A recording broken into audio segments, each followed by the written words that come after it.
Bienvenue sur Interview Top Dresseur saison 2, l'émission où j'interviewe les joueurs francophones qualifiés au championnat du monde Pokémon de jeux vidéo. Il a commencé la compétition Pokémon en 2016 et a eu ses premiers résultats en 2018. Depuis, il a enchaîné les résultats avec un top 32 pour ses premiers championnats du monde en 2019. Il est un des rares Français à avoir été titré en majeur en remportant le régional de Cologne en 2019. Beaucoup de jours 2 et plusieurs top cuts, il est d'ailleurs un joueur important de l'équipe de France. Il a aussi la meilleure performance française de l'histoire au championnat du monde avec une 9e place à Londres en 2022 et participera cette année à ses 5e championnats du monde. Je reçois Hippolyte Bernard, dit Red Silver.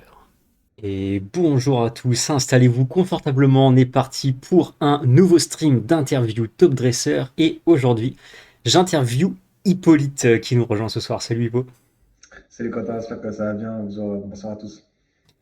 Et donc Hippolyte Bernard, aussi connu sous le nom de Red Silver, évidemment, c'est pour ceux et celles qui suivent la scène compétitive de près. Il y a assez peu de chances que vous ignorez qui c'est, parce que c'est peut-être le Français avec le meilleur palmarès de l'histoire pour l'instant. Parce que Hippolyte, t'as déjà été champion régional et t'as aussi fait un finish 9e au Worlds, c'était à Londres en 2022. Est-ce que tu trouves ça un peu abusé de te présenter comme meilleur performeur français ou ça reste vrai? Ça dépend, je dirais, du point de vue de chacun. Par exemple, je pense qu'en fait, en termes de finish pur, je pense pas que je sois le meilleur. Maintenant, j'ai été dépassé, je pense. Mais si tu me demandes, par exemple, est-ce que je préfère mon palmarès à celui d'autres personnes, je trouve que je valorise personnellement beaucoup plus une première place que plein d'autres secondes places. Bon, évidemment, ça vise un peu Aurélien, malheureusement, cause de ça, mais enfin, je pense pas être le seul à être dans ce cas. Je pense que enfin, les gens préfèrent gagner une fois plutôt que de perdre 3 fois en finale, comme ça a pu arriver à certains. Voilà, donc je ne pense pas avoir le meilleur palmarès, mais celui que j'ai, je considère qu'il est bien et je m'en contente. Ok. Je ne change Ouais. pas. Seule la victoire est belle, quelque part. Ouais, exactement, on se rappelle pas trop du deuxième à chaque fois, donc ça sert un peu à rien. Oui, c'est sûr. Et bon, c'est vrai que un titre de champion régional pour les Français, c'est quand même quelque chose d'extraordinaire. Même si, évidemment, chez les juniors, maintenant, ça devient quelque chose de commun. Chez les seniors, ça arrive aussi. Chez les masters, effectivement, c'est beaucoup plus rare. Tu partages ce titre-là qu'avec deux autres Français, je crois, si je dis pas de bêtises. Euh, Il y a Alexo en master et Aurélien en master aussi. Aurélien. Donc, on est que. et Et Thomas? non, et Thomas, donc on est quatre. Voilà. 4, ok. Ok. En master, on est quatre. Oui, ok. Donc, bon, en tout cas, voilà, t'es une des figures de la compétition française, t'es connu à l'international, hein, tu connais beaucoup de joueurs étrangers, parce que ça fait aussi longtemps que tu joues à la compétition, hein, Pokémon. Et bon, du coup, c'est aussi pour ça que c'est intéressant de voir, entre guillemets, ta longévité quelque part. Parce que, est-ce que tu trouves que c'est un jeu où c'est facile de durer Pokémon ou ça demande une exigence particulière? Bah, ça dépend à quel niveau. En fait, c'est que, bon, moi, je suis loin de mes meilleures années, hein, et je pense 2022, par exemple. Alors, il y a un tas de facteurs qui font que maintenant, c'est plus compliqué. Moi, j'ai pas autant de temps qu'avant. Je j'ai pas autant la volonté de m'investir qu'avant. C'est plus dur. Il y a plus de joueurs, donc plus de matchs à jouer. Donc potentiellement plus de chances qu'il y ait une bêtise qui se passe durant un tournoi. Un tas de facteurs qui font que ça peut être vraiment compliqué. Et puis même quand on a le temps, c'est pas forcément là où on a envie de s'investir le plus forcément. On se contente de performances un peu moins bien. Ou parfois pour un même niveau, on fait pas aussi bien qu'avant. Voilà, donc c'est un fait, hein. Je pense maintenant que le pic de ce qu'on peut appeler carrière, si on peut utiliser ce terme, en VGC, pour moi, c'est derrière moi, mais ça me va. Ça me va et je suis content de voir qu'aujourd'hui, il y a des joueurs. J'ai eu la chance de voir des joueurs comme Aurélien, comme Théo Tim, qui ont, je pense, un meilleur pic de niveau que le mien, Mhm. mais qui, dans le VGC actuel, c'est très dur, malgré leur très bon pic, de gagner des titres, hein. Je pense que ça s'est vu avec Aurélien.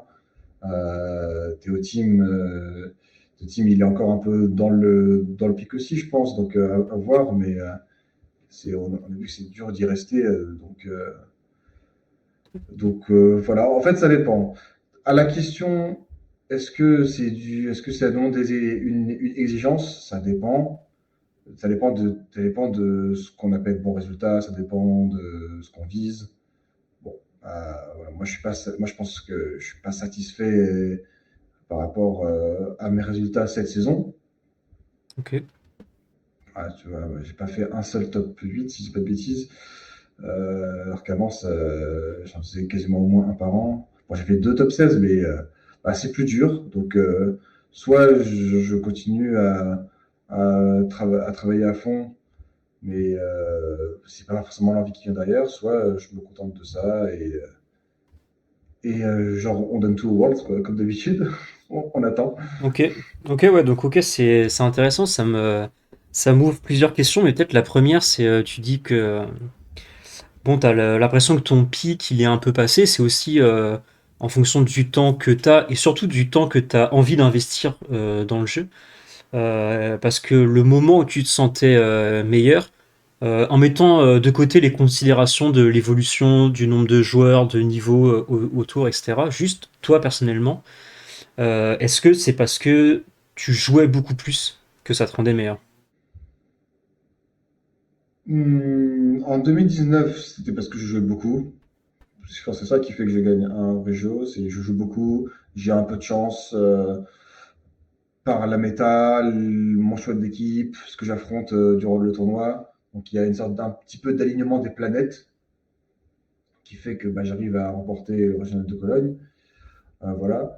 2022, 2022 pour moi là c'est pas de la chance. J'avais une très bonne équipe. J'étais très fort, donc je me considère comme étant vraiment dans le top 5-10 des meilleurs joueurs du monde en 2022, pour le coup. Ok, J'ai littéralement, j'ai bu une des meilleures équipes du format que j'ai travaillé jusqu'au Worlds, avec lesquels que je sais très bien jouer. Donc pour moi, c'était vraiment le pic, il était là, quoi, pour moi. C'est dire c'était que j'ai pas en 2019, j'avais pris une équipe qui c'était pas moi l'équipe. Enfin, en 2019, 2020, là, je vois mhm, ton graphique. Donc, le régional de Cologne, il se jouait encore en VGC 2019. Il se jouait encore sur 3DS.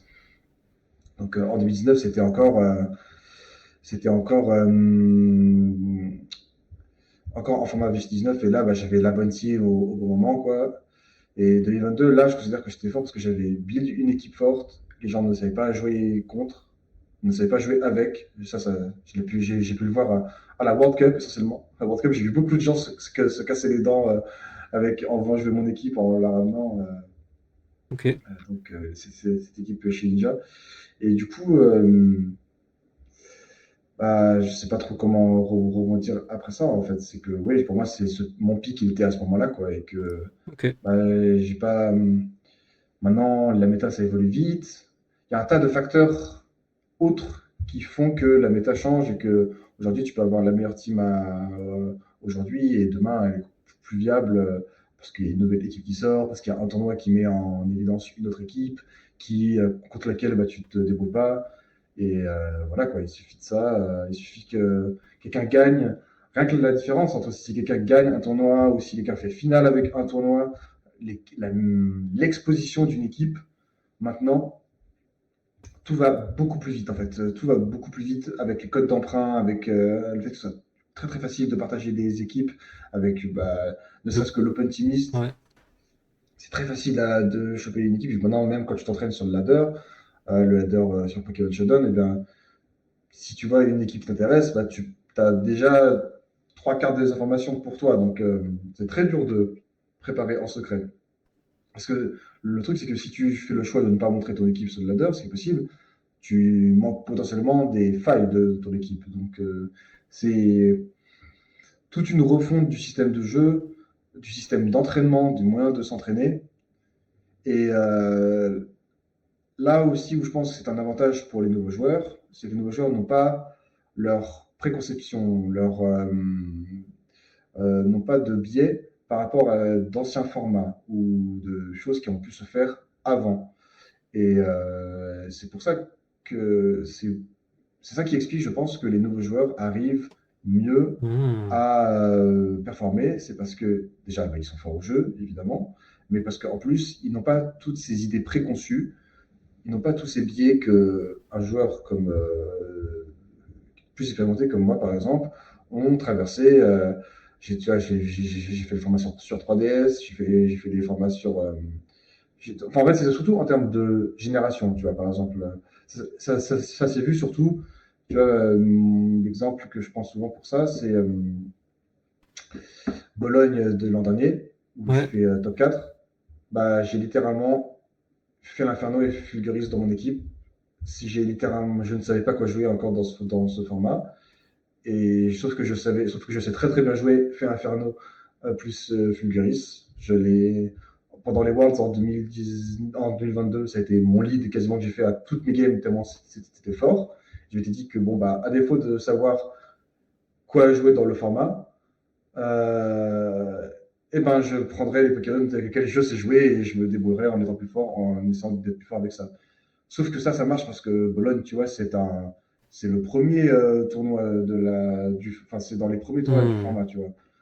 Donc, après, ça marche plus, tu vois, forcément. Dès que les méta se développent, déjà, ben, il faut repartir sur un vote bling, tu vois. D'ailleurs, Fulguris, on aurait pu se dire, waouh, Fulguris, ça va devenir méta et tout. Non, pas du tout. Ouais. Ça n'a pas été parce que ça s'est dépassé par d'autres trucs. C'était pas nul, hein. Je pense Hmm. que c'était toujours jouable, mais ça ne s'est pas avéré être ce Pokémon broken qu'on pouvait voir. Quand tu vois mon passage en stream, tu te dis, ouais, mais Fulguris, il fait la pluie et le beau temps. Bah, non, la preuve, ça ne s'est pas gardé.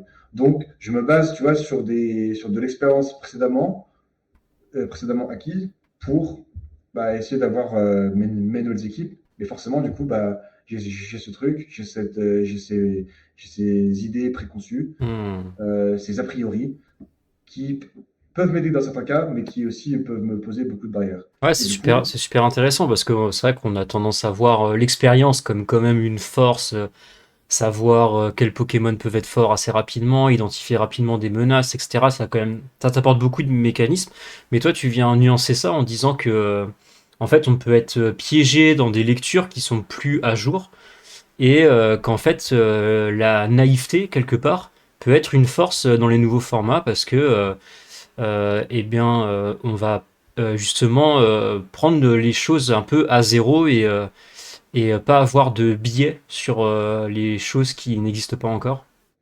c'est ça, exactement, c'est ce que je pense. Après, sans doute si tu demandes à Théosim ou Aurélien, ils te diront non, c'est pas vrai. On regarde ce qui s'est passé avant. Enfin, ça, moi, en tout cas, c'est l'idée que je me fais, en tout cas, de cette différence entre les nouveaux joueurs et les anciens. Oh, mais c'est intéressant et j'avoue que moi, dans une évidemment bien plus faible mesure, mais on va dire l'insouciance que tu as au début quand tu commences à jouer, etc. C'est vraiment une force, je trouve aussi, parce que en fait, tu te prends pas la tête à essayer de penser à tout, à tous les trucs, etc. Et en fait, tu penses un peu plus directement et un peu plus efficacement parfois. Alors effectivement, tu vas passer à côté de beaucoup de choses aussi, mais parfois, effectivement, il y a une force à en tirer.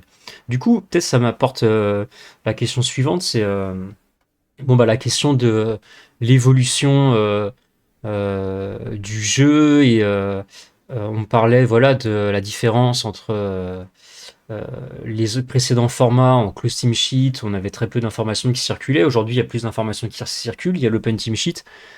Avec le recul qu'on a maintenant, est-ce que toi tu regrettes la close team sheet ou tu restes convaincu qu'open team sheet c'est une bonne chose? C'est une bonne chose.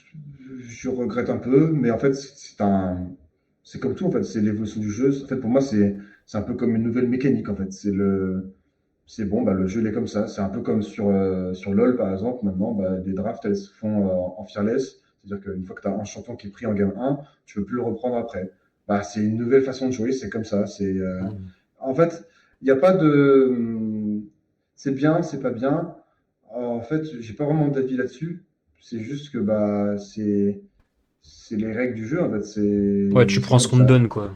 C'est ça, en fait, c'est comme ça. On peut trouver ça bien, pas bien.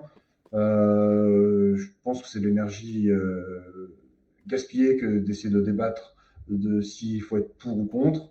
C'est pédaler dans la semoule et que ce qu'il faut, bah, c'est s'entraîner dans les règles officielles si on a envie d'être fort dans les règles officielles, quoi. Sinon, libre à moi d'ouvrir mon team leader et de faire de l'OU ou autre chose. Oui, oui, j'entends, j'entends. Bah, après, Voilà. bon, je suis quand même assez d'accord hein, que bon, se perdre dans des débats interminables sur les choses sur lesquelles on n'a aucune prise, c'est sympa pour avoir des commentaires sur Twitter, mais à part ça, ça change pas grand-chose. Par contre, là où je mettrais un peu de nuance quand même, c'est que, bon, dans une certaine mesure, euh, TPCI essaye de écouter les retours des joueurs et effectivement, si tout le monde va leur dire que l'open tip sheet c'est nul, personne n'en veut, ou au contraire, si tout le monde est unanime pour dire que c'est trop bien, ça peut influencer sur est-ce qu'il le garde ou pas, sachant que on a quand même cru comprendre qu'il l'avait mis de manière contrainte parce que il manquait des features dans le jeu pour bloquer une équipe et que du coup voilà c'était pour que ça reste compétitif, ils ont été obligés de faire ça simplement techniquement en fait. Donc peut-être qu'ils se rendent compte que compétitivement c'est intéressant et que voilà quoi, ça peut être gardé quand bien même techniquement ils aient réglé le problème sur les prochains jeux quoi. Mais en fait, oui, mais quand même, ça change pas grand-chose, en fait, dans tous les cas. Donc, c'est euh, c'est comme ça, quoi, en fait. Ouais ouais. C'est comme ça, on fait. Il y avait, moi, le plus gros avantage que je trouve à l'optimisme, c'est l'accès aux informations. Le réseautage est beaucoup moins fort, ce qui était un truc qui pouvait pénaliser un peu certaines personnes avant. Le reste, c'est purement. Ça, pour moi, c'est le seul déséquilibre qui a été enlevé. Le reste, après, il y a des pour et des contre pour chaque argument qui existe. Ok. Là, l'argument que je viens de te citer, pour moi, c'est le seul unique. C'est le seul, pour moi, argument où il n'y a pas de contrepoint, en fait. Pour moi, où c'est juste un bon point, c'est ça. Le reste, tout est débattable. Mais voilà, c'est ça pour moi ce que ça engendre l'optimiste. Ok. Mais ça, au-delà de ça, du coup, ça te fait revoir complètement ta manière de jouer, ta manière de t'entraîner. Et bah, vu que moi je suis quelqu'un qui aime bien la nouveauté, je peux dire que c'est bien. Mais Mhm. bah, voilà. Hippolyte a dit c'est bien. Bon, Ouais ouais bah, j'entends. c'est tout. Hein. C'est à partir de là. Ok, on va faire un drama Twitter à partir de ça. On va faire une capsule. Exactement. Non mais ok c'est compris. Et du coup peut-être sur une question un peu plus intéressante, mais bon toi qui as plus de vécu aussi, peut-être tu sauras confirmer ça, mais on a quand même l'impression que la scène compétitive se développe et se renforce et le niveau monte aussi. Euh, En France, sur une dynamique qui est peut-être différente ou pas dans le même tempo qu'ailleurs, mais ça se vérifie aussi. Comment est-ce que tu l'expliques? Niveau en France, tu veux dire? Et dans le monde, Le niveau en France? là, parle de ce qui t'intéresse. Bah, en fait, c'est simple, plus de joueurs. Donc, si tu pars d'un point A à un point B, genre de développement, et qu'on dit genre c'est le développement de la méta, bah, on arrive beaucoup plus vite du point A au point B par rapport à avant, puisque bah, il y a plus de tournois. Avec les tournois offline, même les tournois régionaux, il y en a quasiment t'as un tournoi toutes les semaines maintenant, quasiment. Mhm. Tu as des nouvelles équipes qui sortent. Du coup, on essaye, on a de quoi changer. Et donc, pour moi, c'est ça qui fait que la méta évolue beaucoup plus vite. Et donc, tout est accéléré en fait. Du coup, ça permet à beaucoup plus de joueurs s'ils sont forts, d'être mis en avant. Il y a des joueurs qui, au sein même d'une saison, commençaient en ayant un niveau pas forcément incroyable, mais la méta circulant, tout se faisant beaucoup plus vite, développement de la méta, mais même le développement des joueurs, du coup, suit aussi ce rythme très très rapide, du coup, Ok, selon moi. ok, Et c'est ça qui explique que bah, on arrive beaucoup plus à cerner maintenant les meilleurs joueurs parce que bah, la méta va plus vite, donc les meilleurs joueurs sont plus, les meilleurs joueurs, mais qui sont, ou plutôt ceux qui ont un bon potentiel, arrivent à l'exploiter plus vite. Du coup. ok, ok, ouais, c'est intéressant. Donc ça rejoint aussi un peu l'idée où l'information circule plus facilement, mais en plus de ça, beaucoup plus de joueurs et beaucoup plus de tournois, donc on explore de manière plus rapide et plus efficace la méta. Euh, ok, c'est intéressant. Peut-être si on continue un peu à parler méta. Bon, il y a un changement de réglementation je sais pas, tous les 4 mois ou un truc comme ça ces derniers temps, peut-être un peu plus. On sent que durant les dernières saisons, ils ont essayé de trouver le bon équilibre de changement de règlement et de Pokémon utilisés. Est-ce que tu trouves, toi, enfin, tu sais, parfois on peut avoir tendance à dire ah là, on aimerait bien que la méta elle dure un peu plus longtemps. Bon, on est forcément biaisé si c'est une méta qu'on aime bien ou qu'on n'aime pas. Mais de manière générale, un peu plus objective, bon, il faut toujours un temps minimum pour que on arrive à explorer suffisamment la méta et trouver des trucs un peu intéressants. Et à contrario, au bout d'un moment, si on laisse trop longtemps une méta, bon, ça va peut-être commencer à tourner en rond, on aura un peu fait le tour et ça va commencer à devenir lassant. Euh, Tu penses quoi de cet équilibre, toi? Alors je pense que c'est bien qu'il y ait différentes méta sur l'année, même si bon, tu peux regretter le fait que bon, bah, il y ait pas, on ne jouera pas de Worlds dans certains formats, du coup. Bon, ça, à partir du moment où tu as plus d'informations par an, tu es obligé. Je dirais que ce qui pourrait être amélioré, c'est le changement, la date à laquelle on change. Le fait que ce soit des mois prédéfinis, tu vois, par exemple. Je trouvais ça dommage que la règle H, enfin que la règle G s'arrête. Attends, que je dise pas de bêtises. La règle G, oui, s'arrête pas juste après le IC, tu vois, par exemple. Et qu'on ait encore deux majeurs après en U1 ou Hmm, je sais plus, en règle G, dont plus personne n'avait rien à foutre. ouais. Alors que j'aurais préféré tu vois, que l'IC marque le point d'arrêt, tu vois, genre c'est le climax du format, tu vois. Mhm. Pour moi, ça aurait dû être à ce moment-là. Ouais, j'avoue, ça semblerait pertinent de synchroniser les changements de règlement et les internationaux.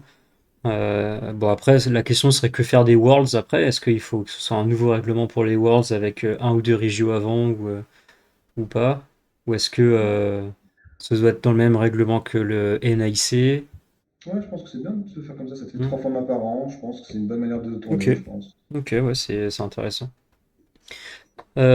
Ok, donc ça, bon, c'est des considérations un peu plus, on va dire théoriques, mais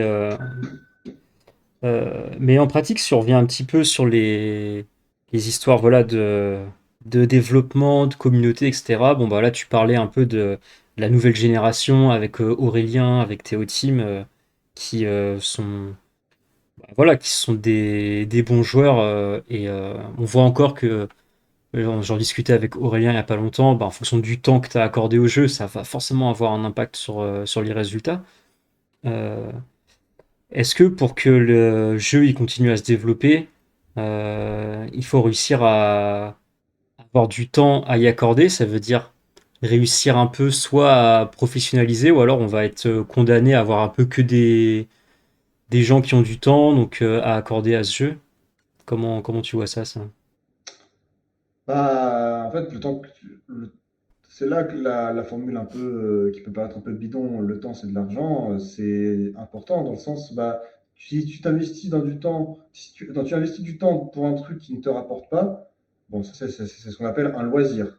Mais Mhm. après, du coup, il faut voir combien de temps tu dois t'investir et les résultats que en découlent. Donc, parce que si tu ne peux pas vivre de ça, il faut que bah, il y ait quelque chose à côté qui vienne supplanter ou qui vienne pouvoir te permettre de subvenir à tes besoins. Il faut mettre du beurre dans les épinards. Mhm. Mais donc du coup, faut voir en fait. Est-ce qu'on a besoin de beaucoup de temps pour être bon? C'est quoi être bon? Du coup, en fait, on en revient à ce même problème de quels sont les objectifs des gens quand ils commencent à jouer au jeu en fait. C'est quoi être bon? C'est faire des tours, faire top cut, gagner le tournoi, être dans les trois premiers mondiaux. C'est tout ça en fait pour moi. La question c'est de savoir. Et du coup, pour accéder à ça, à ce que toi tu veux, combien de temps, quel temps tu es prêt à investir du coup? Parce que c'est du temps que tu n'investis pas ailleurs, tu ne fais pas autre chose, entre guillemets, tu ne manges pas, tu ne travailles pas, tu ne dors pas, donc c'est toute une question en fait. C'est est-ce qu'on considère que c'est un hobby ou est-ce qu'on considère que c'est un e-sport? Bon, Mhm. pour 99% des gens, c'est un hobby. Je pense, à part ceux qui vont à tous les tournois, qui font des top résultats à chaque fois, le reste, on peut évidemment pas vivre du jeu. Mais donc, ça dépend de l'objectif. Cet objectif, c'est de gagner. Bon, bah, combien de temps il faut investir? C'est ces leviers-là, en fait, qui, pour moi, faut arriver à régler. Et c'est vrai que ça pourrait être un peu adouci ou amorti plutôt, c'est mieux comme terme, par si tu donnes un peu plus de cash prize à un peu plus de joueurs. Mhm. Ça permettrait aux gens de se dire bon bah là j'ai fait ils ont un peu commencé à faire ça cette année. Le cash prize maintenant est accessible jusqu'au top 16, sauf que le top 16 c'est quand tu vois qu'il y a 800 joueurs qui participent, parfois il y a 800 900 joueurs qui participent, c'est c'est moins de 20% du tournoi en fait Mhm. qui. Oui, Attends, oui. que je me gourre pas dans mes calculs. Oui, c'est ça, c'est 15% du tournoi qui gagne des sous. Est-ce que c'est suffisant? Ça veut dire qu'il y a 15%, enfin 15% qui gagnent des sous. Bah, moins que Mais ça. il faut gagner beaucoup. Il faut gagner plusieurs fois pour pouvoir considérer que c'est autre chose qu'un hobby, c'est Mhm. ça. Que tu peux avoir des joueurs dits professionnels sur le jeu. Mhm. Le problème, c'est que dans ces 15%-là, mais de ces 15%-là, il n'y en a même pas. Enfin, je pense que ceux qui vivent du jeu se comptent sur les doigts d'une main. Ouais, ouais, clairement. Parce qu'à côté, ils ont des résultats qu'ils ont en découlent plusieurs choses, plusieurs revenus autres, comme le coaching, bah, ceux qui gagnent les Worlds sont souvent très très médiatisés dans leur pays, de ce que je sais. Donc, mais ça fait pas beaucoup de joueurs. Il n'y a qu'une personne qui gagne les Worlds par année. Bon, et après ça, tous les tournois ne sont pas aussi médiatisés les uns que les autres. Donc, je ne sais pas si on peut dire qu'on tend vers un modèle. On en est encore loin. On a fait un petit pas, mais j'ai l'impression on est encore loin d'un modèle de circuit professionnel. Ouais, oui, c'est Comme clair. pourrait l'être le tennis, par exemple, qui pour moi a la structure qui se rapproche le plus du système de Pokémon. Ok. Et en termes d'e-sport, ce qui se rapproche le plus de Poké, hmm, ce que je connais, parce que c'est individuel, donc c'est rare un petit peu de. Je sais pas, je dirais peut-être TFT du coup, ce serait ça qui se rapprocherait le plus. Mais je sais, mais on en est loin en termes de cash prize et de et de compétitions individuelles, tout ça. Donc Est-ce que on n'y est pas. ça passe aussi par l'exposition, par la présence de sponsors, d'équipes e-sport qui s'y intéressent? Et c'est vrai que, bon, tant que le jeu il reste un peu caché, voilà, où c'est juste une feature d'un jeu d'aventure classique pour enfants même, oserais-je dire. Donc Bah, ça, c'est un jeu pour enfants, hein. Si quiconque se persuade d'autre chose se met le doigt dans l'œil, hein, pour le coup. Il y a pas une grossièreté dans le jeu, il y a pas de sang. C'est un jeu pour enfants, en fait. Sinon, quelqu'un qui ne pense pas ça n'a pas compris, en fait, dans ce cas-là, hein, en fait. Et je suis désolé pour lui. et du coup, bon, c'est est-ce que bon, c'est la question qui est un peu en ce moment on va dire, excite les joueurs compétitifs, c'est l'arrivée de Pokémon Champions. Est-ce que le fait que ce soit sur un autre jeu et de décorréler justement ce jeu d'aventure pour enfants avec la scène compétitive, euh, est-ce que ça peut être une révolution dans la compétition Pokémon et permettre éventuellement de plus médiatiser et du coup potentiellement professionnaliser un peu plus quand même les cash prizes n'augmentent pas. Si c'est beaucoup plus médiatique, ça veut dire qu'il y a plus de gens qui regardent. S'il y a plus de gens qui regardent, c'est-à-dire qu'il y a des gens qui peuvent être intéressés pour sponsoriser des joueurs et du coup potentiellement professionnaliser des joueurs. Il faut effectivement, ça passe par il faut qu'il y ait un meilleur rendu, tu vois. Tu t'arrives, tu te connectes en stream, bon bah tu apprends déjà que bah, le stream il commence à la ronde 3. Bon bah d'accord. Bon, bah, à la ronde 1, ronde 2, ça se trouve, tu as loupé une super affiche, mais bon bah vu que les casters étaient pas levés ou que la prod était pas en place, bon bah pas de diffusion pour les rondes 1 et 2. Donc ça évidemment ça doit disparaître si tu veux être un vrai circuit compétitif. Il faut que tu puisses il faut qu'on puisse streamer n'importe quel match, n'importe quand. Il faut que bah, si ronde 2, j'ai deux matchs importants, bah, si je vois que le premier match se finit, je dois pouvoir passer rapidement sur un autre match pour que je puisse voir du contenu, quoi, du haut niveau tout le temps, tout le temps, tout le temps, tout le temps.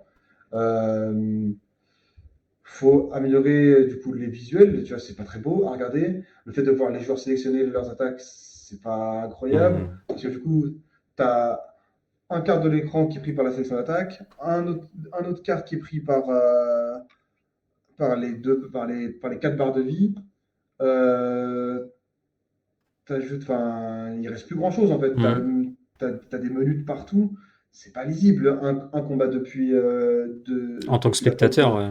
depuis la pop d'un joueur, c'est inhumain. Bon, Ce qu'on demande ça, l'effort de compréhension qui doit être fait tu te comprends pas, t'as un point de vue, pas l'autre, tu oui, comprends pas oui. pourquoi. Du coup, même pour un point de vue spectacle, tu sais ce qu'un des deux joueurs va faire, pourquoi l'un, pas l'autre. Hmm. À la limite, s'il y avait un switch entre les deux, pourquoi pas, tu vois. Mais bon, ça, ce serait plus galère qu'autre chose. Match à Donc, domicile, match à faisons. l'extérieur.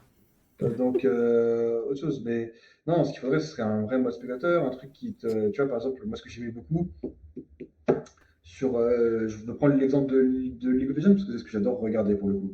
Tu avais une extension Twitch où bah, tu peux voir bon, tel joueur a pris tel champion. Bah, je peux cliquer avec l'add-on Twitch, je peux voir qu'est-ce qu'il a mis comme rune. Donc Hmm. tu pourrais cliquer pour voir qu'est-ce que le joueur a mis comme objet. Je peux voir quelle, quelle compétence il a monté en premier, quel objet il a acheté, combien de gold il a en direct. Donc tu vois, tu vois, par exemple, il faudrait que pour moi, j'arrive sur un stream, je vois, bah, je devrais être capable de voir directement, de comprendre l'enjeu de la game. Hmm. J'arrive Combien de tours et devant, arrière il reste évidemment, t'arrives, le grand classique, hein, t'as tes potes qui regardent un match, t'arrives, ouais les gars, il reste combien de tours de trick room s'il vous plaît, je Mhm. viens d'arriver. Bon bah génial. Donc, il faut qu'il y ait un de mes potes qui est suivi, alors que dans un monde normal, tu le vois Hmm. en fait, t'es pas censé avoir besoin de le deviner en fait. Les Mhm. informations, les joueurs y ont accès, les joueurs, les casteurs ont pu le voir. Il n'y a pas de raison qu'un mec qui débarque en plein milieu puisse pas cliquer quelque part et se dire Hmm. bon bah il reste 3 tours de soleil, 2 tours de Tailwind, 40 tours de Trick Room, je sais pas, j'en ai rien à foutre, je veux savoir. Il a son objet saboté, il est à -8 parce qu'il s'est pris 46 intimidations, je veux le savoir dès que j'arrive sur le stream en fait. Je veux Mhm. pas avoir à demander, à prier pour que bon bah j'espère que le joueur ira voir son menu. Pareil du coup, on a les streams du coup quand c'est passé des joueurs qui jouent en japonais ou en espagnol ou en italien, tu ne comprends rien parce que du coup tu ne vois pas le jeu dans la langue. Bon, Mhm. certes pour ceux qui ne parlent pas anglais c'est relou, mais ce serait bien qu'il y ait un mode spectateur au moins disponible pour chaque, enfin au moins en anglais quoi. Bah, Et en cet vrai, add-on, si on et à imagine défaut, Champions, tous ces trucs-là, ils peuvent potentiellement facilement être mis en place. Et la question de la langue, tu pourras juste choisir ta langue et le match sera dans ta langue. En soi, ça semble tout à fait possible.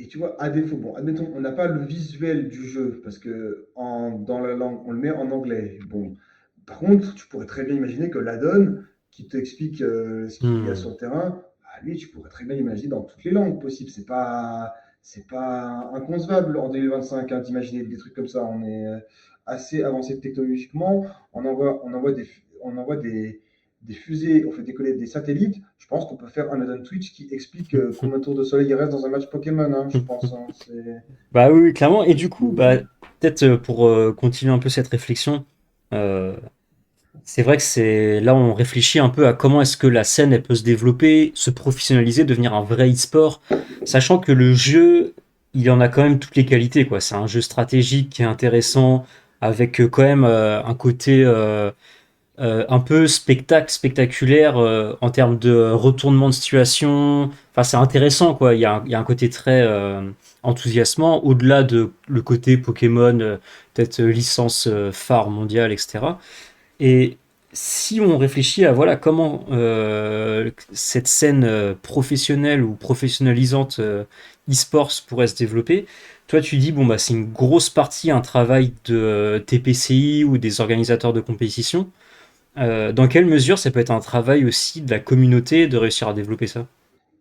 Ou est-ce que tu es peut-être resté sur tes PCI? En fait, c'est eux ils font la pluie et le beau temps sur le jeu. En fait, c'est un peu eux qui mènent la barque. Ça veut dire que, bon, bah, si j'ai, là, il y a une certaine souplesse, tu vois, mais il y a dans un monde un peu plus sombre, où c'est un peu plus dur, bah, tu postes un tweet sur Twitter avec un lien PokéPaste. PokéPaste, c'est pas un truc officiel. Bon, bah, t'es banni, tu vois. Hmm. T'as un tas de trucs comme ça. C'est par ces outils-là, en fait. Il faut arriver à laisser. Et à l'inverse, Les Japonais, c'est presque comme ça, hein. j'ai pris un truc à la con, tu vois, mais bon, bah, obtenir ces Pokémon, la manière dont certains joueurs obtiennent leurs Pokémon, certains se sont fait bannir pour avoir conseillé comment obtenir des Pokémon facilement sur les réseaux, tu vois. Donc, tu as un Hmm. tas de trucs comme ça, en fait. Bon, alors, après, les lignes rouges, on les connaît, hein, on sait. Mais l'accès aussi au jeu, l'accès à l'information euh, doit, enfin, on doit vraiment briser tous les tabous de merde sur, bon, bah, comment j'ai obtenu mon Pokémon. Est-ce que c'est important de savoir comment j'ai obtenu mon Pokémon, s'il est shiny ou pas? Est-ce que c'est un intérêt compétitif? Non. Donc, à partir du moment où c'est pas ça, eh ben, on devrait arrêter pour moi tout ce qui est hack-check, tu vois, les trucs qui font, les trucs qui ne servent potentiellement que à baiser les tournois d'un mec, en fait. Tout ce qui, en fait, on ne fait pas ressortir une justice d'une quelconque décision.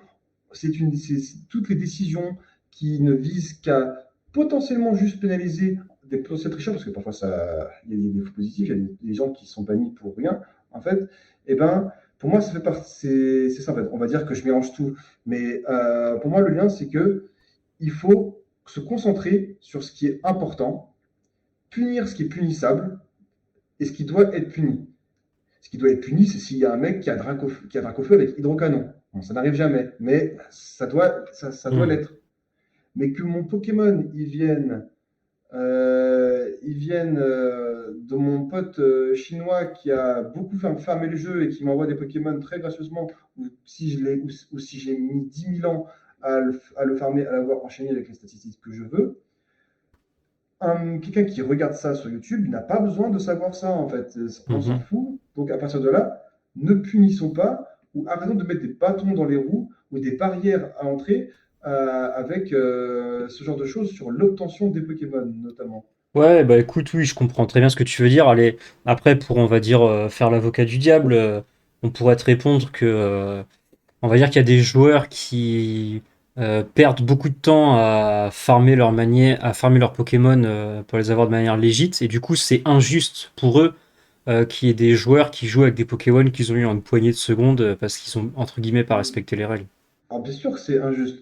Mais du coup, avant les parties d'échecs, on demande à Magnus Carlsen de tailler, de tailler ses pièces dans le bois avant de jouer ou pas? Bah oui, non, mais c'est là où est-ce qu'on considère que entraîner son équipe, ça fait partie du C'est jeu ou pas, quoi. Voilà, en fait, est-ce que c'est partie du jeu? Moi, je considère que ça ne le fait pas. Et là, tu vas me dire, oui, mais on pourrait argumenter. Sauf que l'argument principal, c'est ça pose plus de problèmes que de solutions, en fait. Ça veut dire ça va plus rebuter des joueurs.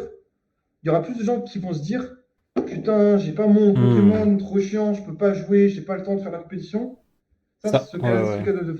ce cas de figure-là, il va plus arriver qu'un mec qui se dit: oh, trop bien, je vais pouvoir jouer mon Pokémon favori que j'ai mis 10 000 ans à monter, trop bien. Ah, ah. Oui, oui, oui. Oui, On sait très bien tu. que le premier cas va arriver Ouais, c'est clair. beaucoup plus fréquemment que le deuxième. Donc, à partir de là, cessons de créer des barrières inutiles, en fait.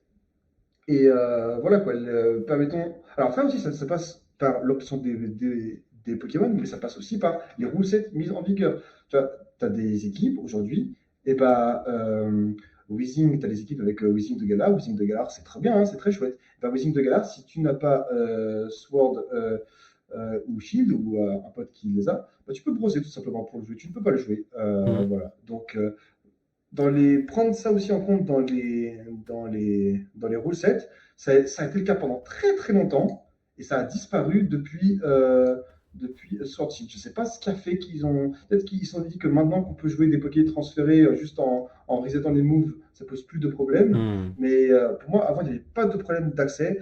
En 2017, tu avais Dex régional, 2018, tu avais Dex national, mais quasiment tout était obtenable dans le jeu ou alors c'était par transfert.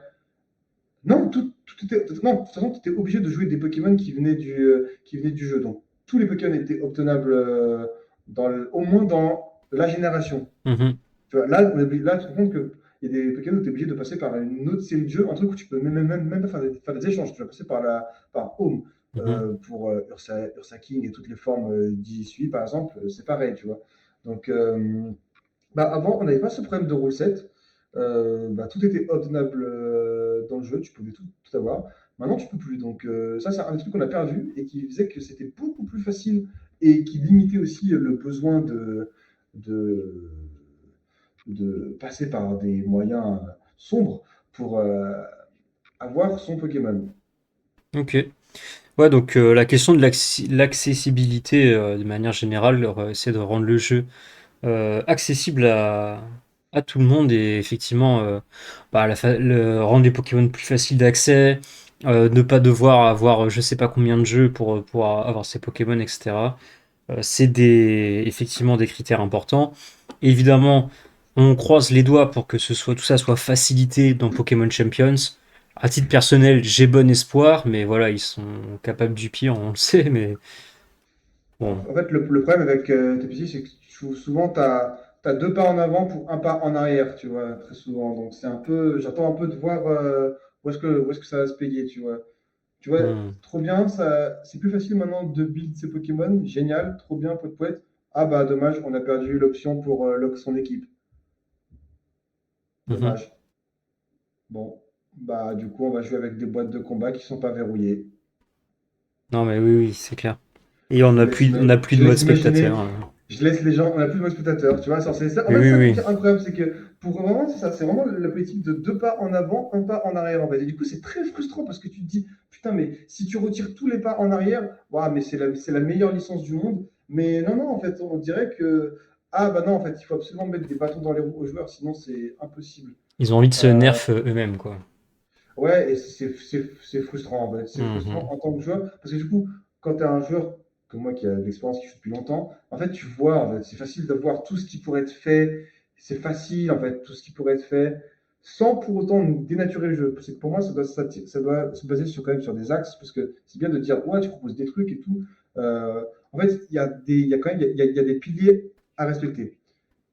Ça reste tout public. Le jeu doit, tous les streams doivent toujours rester tout public. C'est un jeu pour enfants, Mhm. donc c'est des enfants qui regardent. Donc voilà. Donc pas de, pas de meurtre dans le jeu, pas de sang, pas de vulgarité, tu vois. Mhm.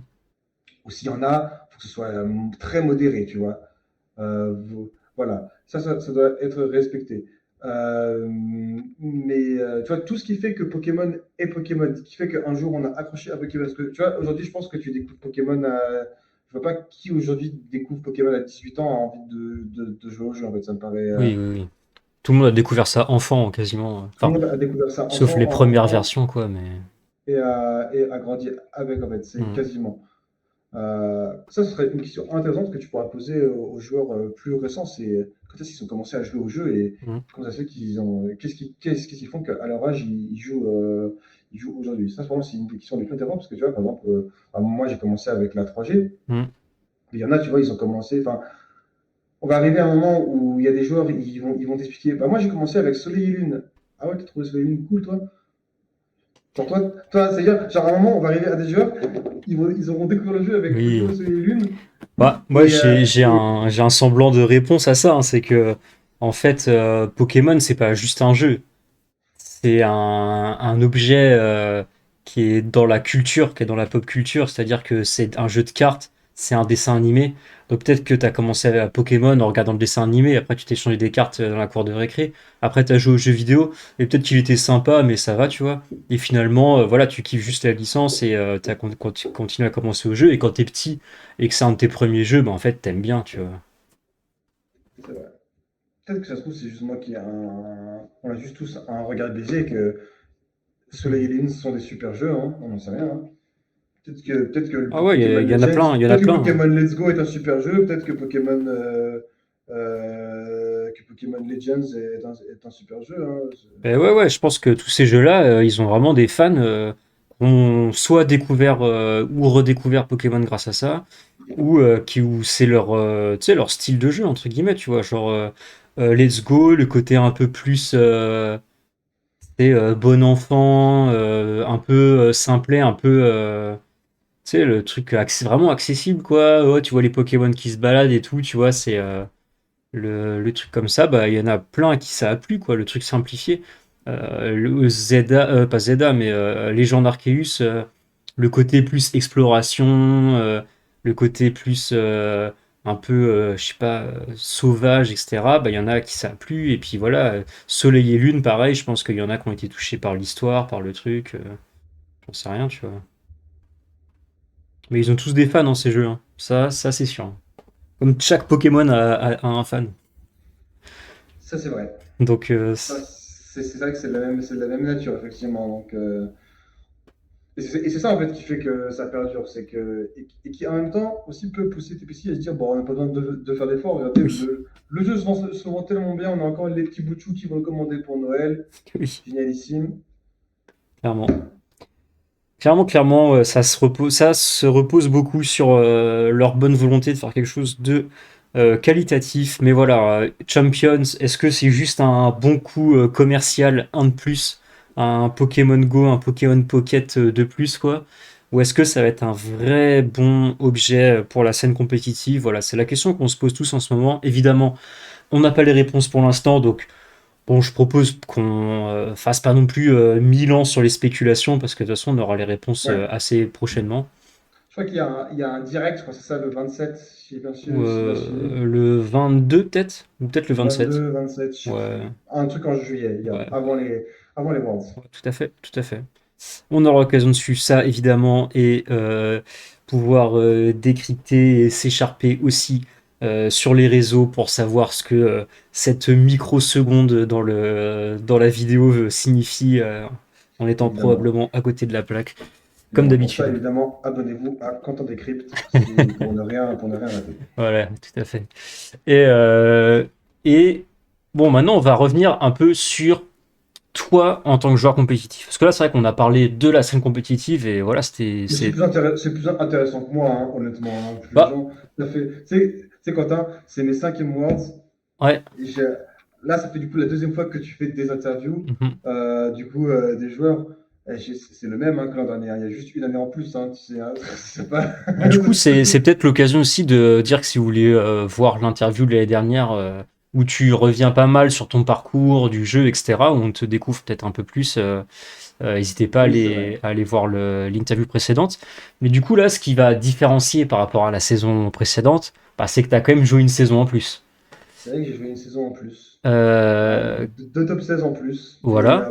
un bombardement de locaux. Pardon, pas bombardement, hein, je déconne, hein, pas bomba. Pardon, parce que il y en Oui, a oui, il y en oui, a qui ont employé un vocabulaire similaire, ça a mal fini pour eux.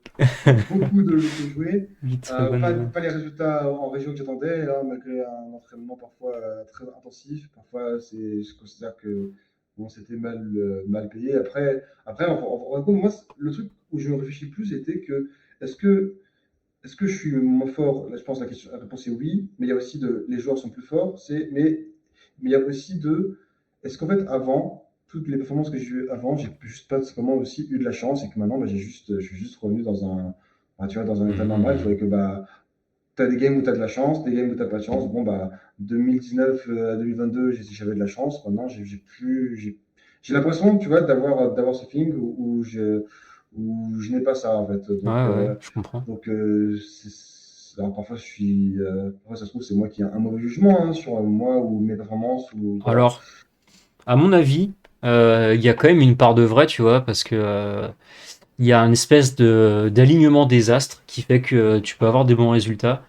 Et cet alignement des astres, c'est à la fois, bon, est-ce que toi tu te sens bien, tu sais, même dans ta vie, tu vois, est-ce qu'il y a des choses qui font que tu peux être bien dans la compétition, tu vois, c'est pas forcément que toute ta vie est rose, tu vois, mais est-ce que le reste de ta vie permet aussi d'avoir des bonnes performances, tu vois, il y en a où, tu sais, genre le fait de tu sais, avoir un peu ce truc auquel se raccrocher, si les autres trucs c'est galère, bah, ça va permet d'être fort dans la compète, ou inversement, si jamais t'as pas de problème ailleurs, ça permet d'être fort en compète, tu vois, ça va dépendre des gens, mais tu vois, une espèce d'alignement.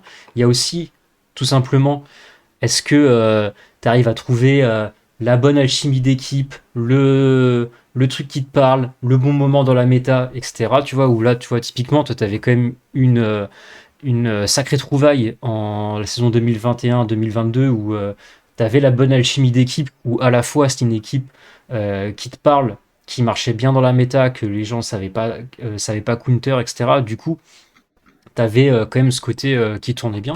Moi, j'ai aussi eu ce sentiment, tu vois, où il y a la saison où je me qualifie aux Worlds, bah, je me rends compte que j'ai beaucoup progressé depuis. Pourtant, j'arrive pas à réatteindre les mêmes résultats parce que j'ai pas cette bonne alchimie, tu vois, entre l'équipe que je joue, le format, etc. Où là, j'avais la bonne trouvaille, le truc qui arrivait bien à contrer les gens. Peut-être j'étais un peu plus La sauce, quoi. insouciant aussi, mais La ouais, ouais. sauce, l'équipe Quentin, fait par Quentin, Ouais, pour c'est ça. Quentin, pour performer. Mais oui, effectivement, il y a de ça aussi. Hein. C'est en 2022, on regarde mes teams en 2022. Hein. Il n'y a pas beaucoup de changements hein, quand tu regardes. Hein. Donc, j'ai pas beaucoup de team build. Hein. Sauf que, sauf que l'avantage aussi, le fait que tu as, quand tu as une équipe, tu vois, oui, voilà, tu en montres. Pas mal, en tout cas, pas mal le buteur du mec, hein, en tout cas. Hein. Ouh. Pas mal, les 7 pokés en tout de la saison. Oui, Pas c'est mal. clair.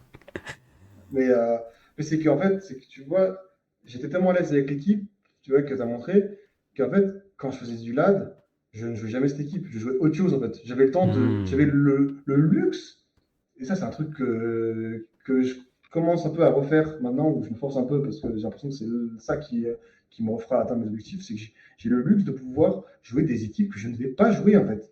C'est un Hmm. luxe de fou Pour les comprendre, quoi. de pouvoir s'entraîner avec des équipes pour pas jouer, parce que c'est dire que c'est du temps qu'on pourrait penser être perdu, parce que c'est un truc que tu vas pas jouer en tournoi, mais ça peut t'aider effectivement à pouvoir comprendre comment ça fonctionne et comment mieux t'adapter et jouer contre après.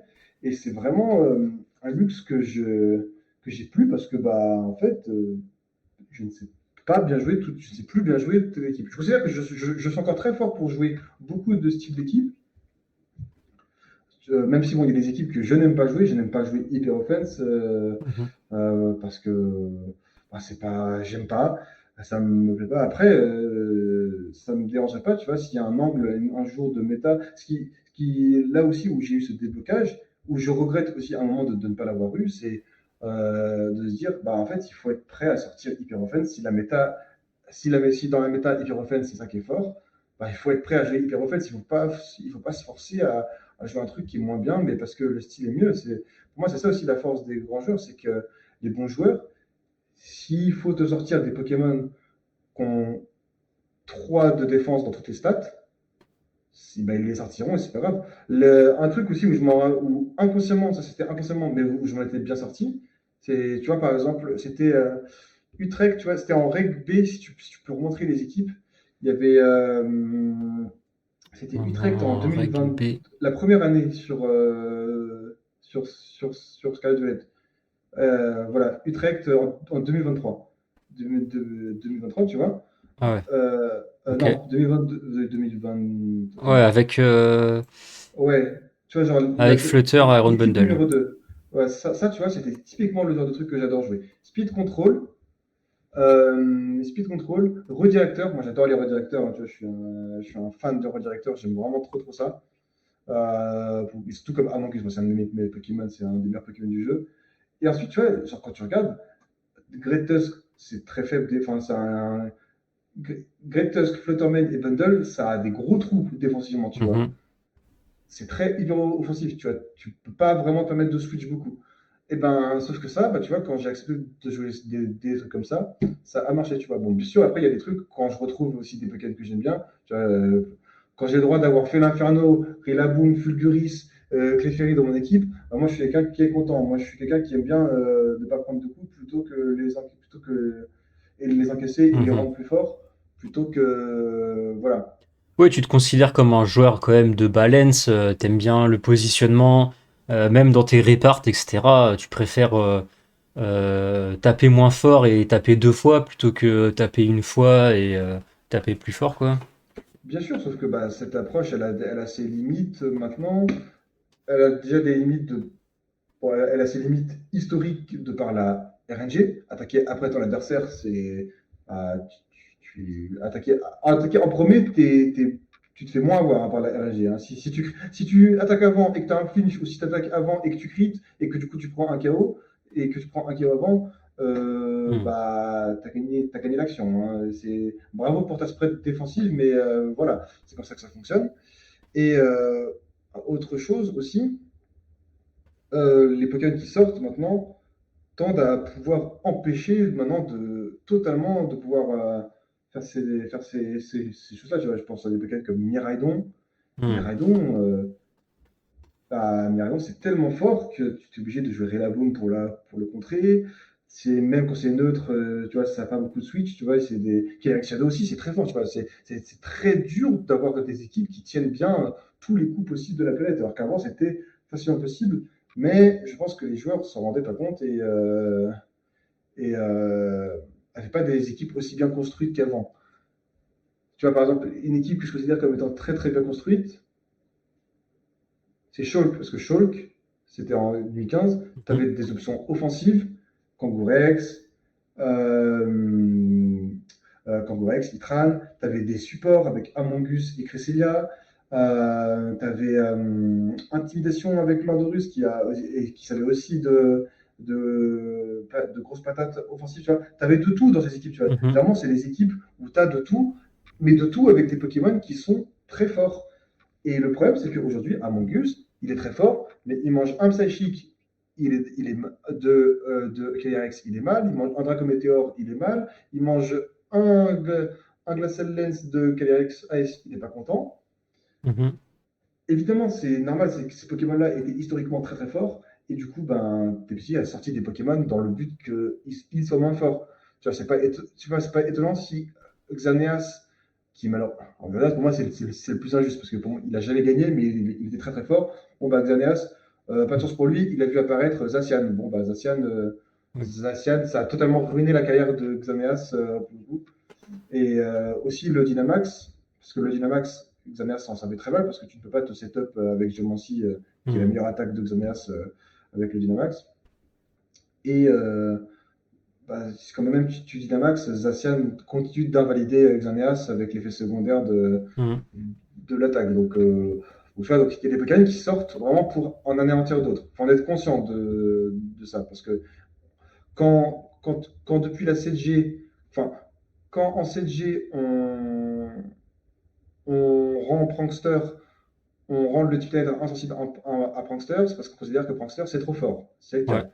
Quand en 8G, il y a plein de talents, on leur donne soudainement l'immunité à Intimidate, c'est parce qu'on considère que Intimidate c'est trop fort. Et comme ça, Mhm. on règle un peu les problèmes. Et du coup, Oui, c'est de ça fait l'équilibrage, que hein. c'est l'équilibrage, du coup, ça fait que tu vois, toutes ces options défensives, elles sont de plus en plus mises à mal par le power creep ou par des Pokémon qui Hmm. sortent en disant on va sortir ce Pokémon pour empêcher, j'allais dire un mot pas joli, pour vraiment empêcher certains Pokémon de jouer. Ou parfois, on veut en remettre d'autres plus au goût du jour. Le fait qu'on l'ait donné dans la génération précédente, on a donné Bluff à Gotitel. Bah, c'est parce que Gochitel, il commence à être dépassé parce que bah, il est, il tape pas très fort, il est très lent. Son seul intérêt, c'est Shadow Tag. Bon, bah, on s'est dit, pour le rendre un peu plus fort, on va les mettre bluff, tu vois. Mais avant, il l'avait Hmm. pas. Et il y a un tas de trucs comme ça qui sont faits pour que le jeu continue. Donc ça, il faut continuer. Et maintenant, je trouve ça bien aussi que le style ultra défensif soit, soit plus haut. Je trouve en fait que maintenant, l'avantage d'avoir plusieurs options offensives, c'est que il y a un avantage, c'est que comme il y a plus d'options offensives, c'est plus difficile de toutes les couvrir et du Mhm. coup, l'équipe parfaite n'existe pas. L'équipe parfaite n'a jamais existé, mais elle existe encore moins. Mhm. Le problème que ça crée à ça, c'est que du coup, tu as, au-delà des, tu vois, dans les usages, maintenant, tu as des usages de plus en plus lisses, en fait. Du coup, avant, tu avais un Pokémon qui il pouvait piquer à 80% d'usage. Arcanin, en 2007, il avait 80% d'usage. Ah ouais. Parce que c'était trop fort. Mais parce que c'était une question aussi de Pokémon qui était autorisé. Hein, aussi, il Oui, oui. y avait pas, enfin non, mais il n'y avait pas Intimidation encore à ce moment-là. Il y avait plein de Pokémon, il n'y avait pas Landorus. Donc il y a Hmm. un tas de facteurs qui font qu'un Pokémon fort, qu'un Pokémon est fort à un moment clé et pas l'autre. Et ben, il faut arriver à gérer cette balance aussi. Tu vois, pendant un moment, en 2000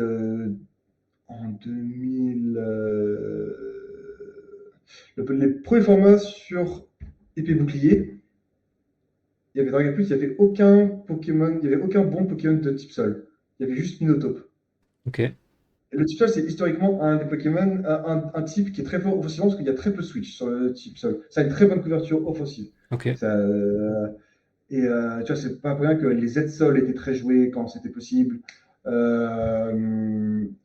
Et le fait qu'il n'y ait que Minotaur et Gastrodon qui se battent en duel pour être fort sur le Hmm. type sol, bah, ça limitait un peu les options dans le sens où il y a plein de trucs qui n'étaient pas punis du coup en fait. Tu as plein de Pokémon hyper offensifs qui n'étaient pas punis ou dont la puissance n'était absolument pas matchée en fait. Hmm.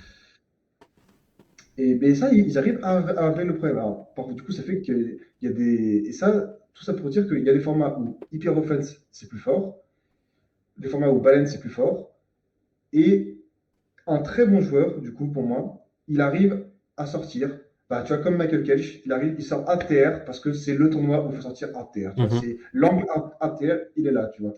Et j'avais pour moi le luxe de pouvoir jouer des équipes que tu n'as pas envie de jouer, c'est que ça peut t'apporter ce truc de ah, mais en fait, c'est trop fort en fait dans la méta Hmm. actuelle, ça.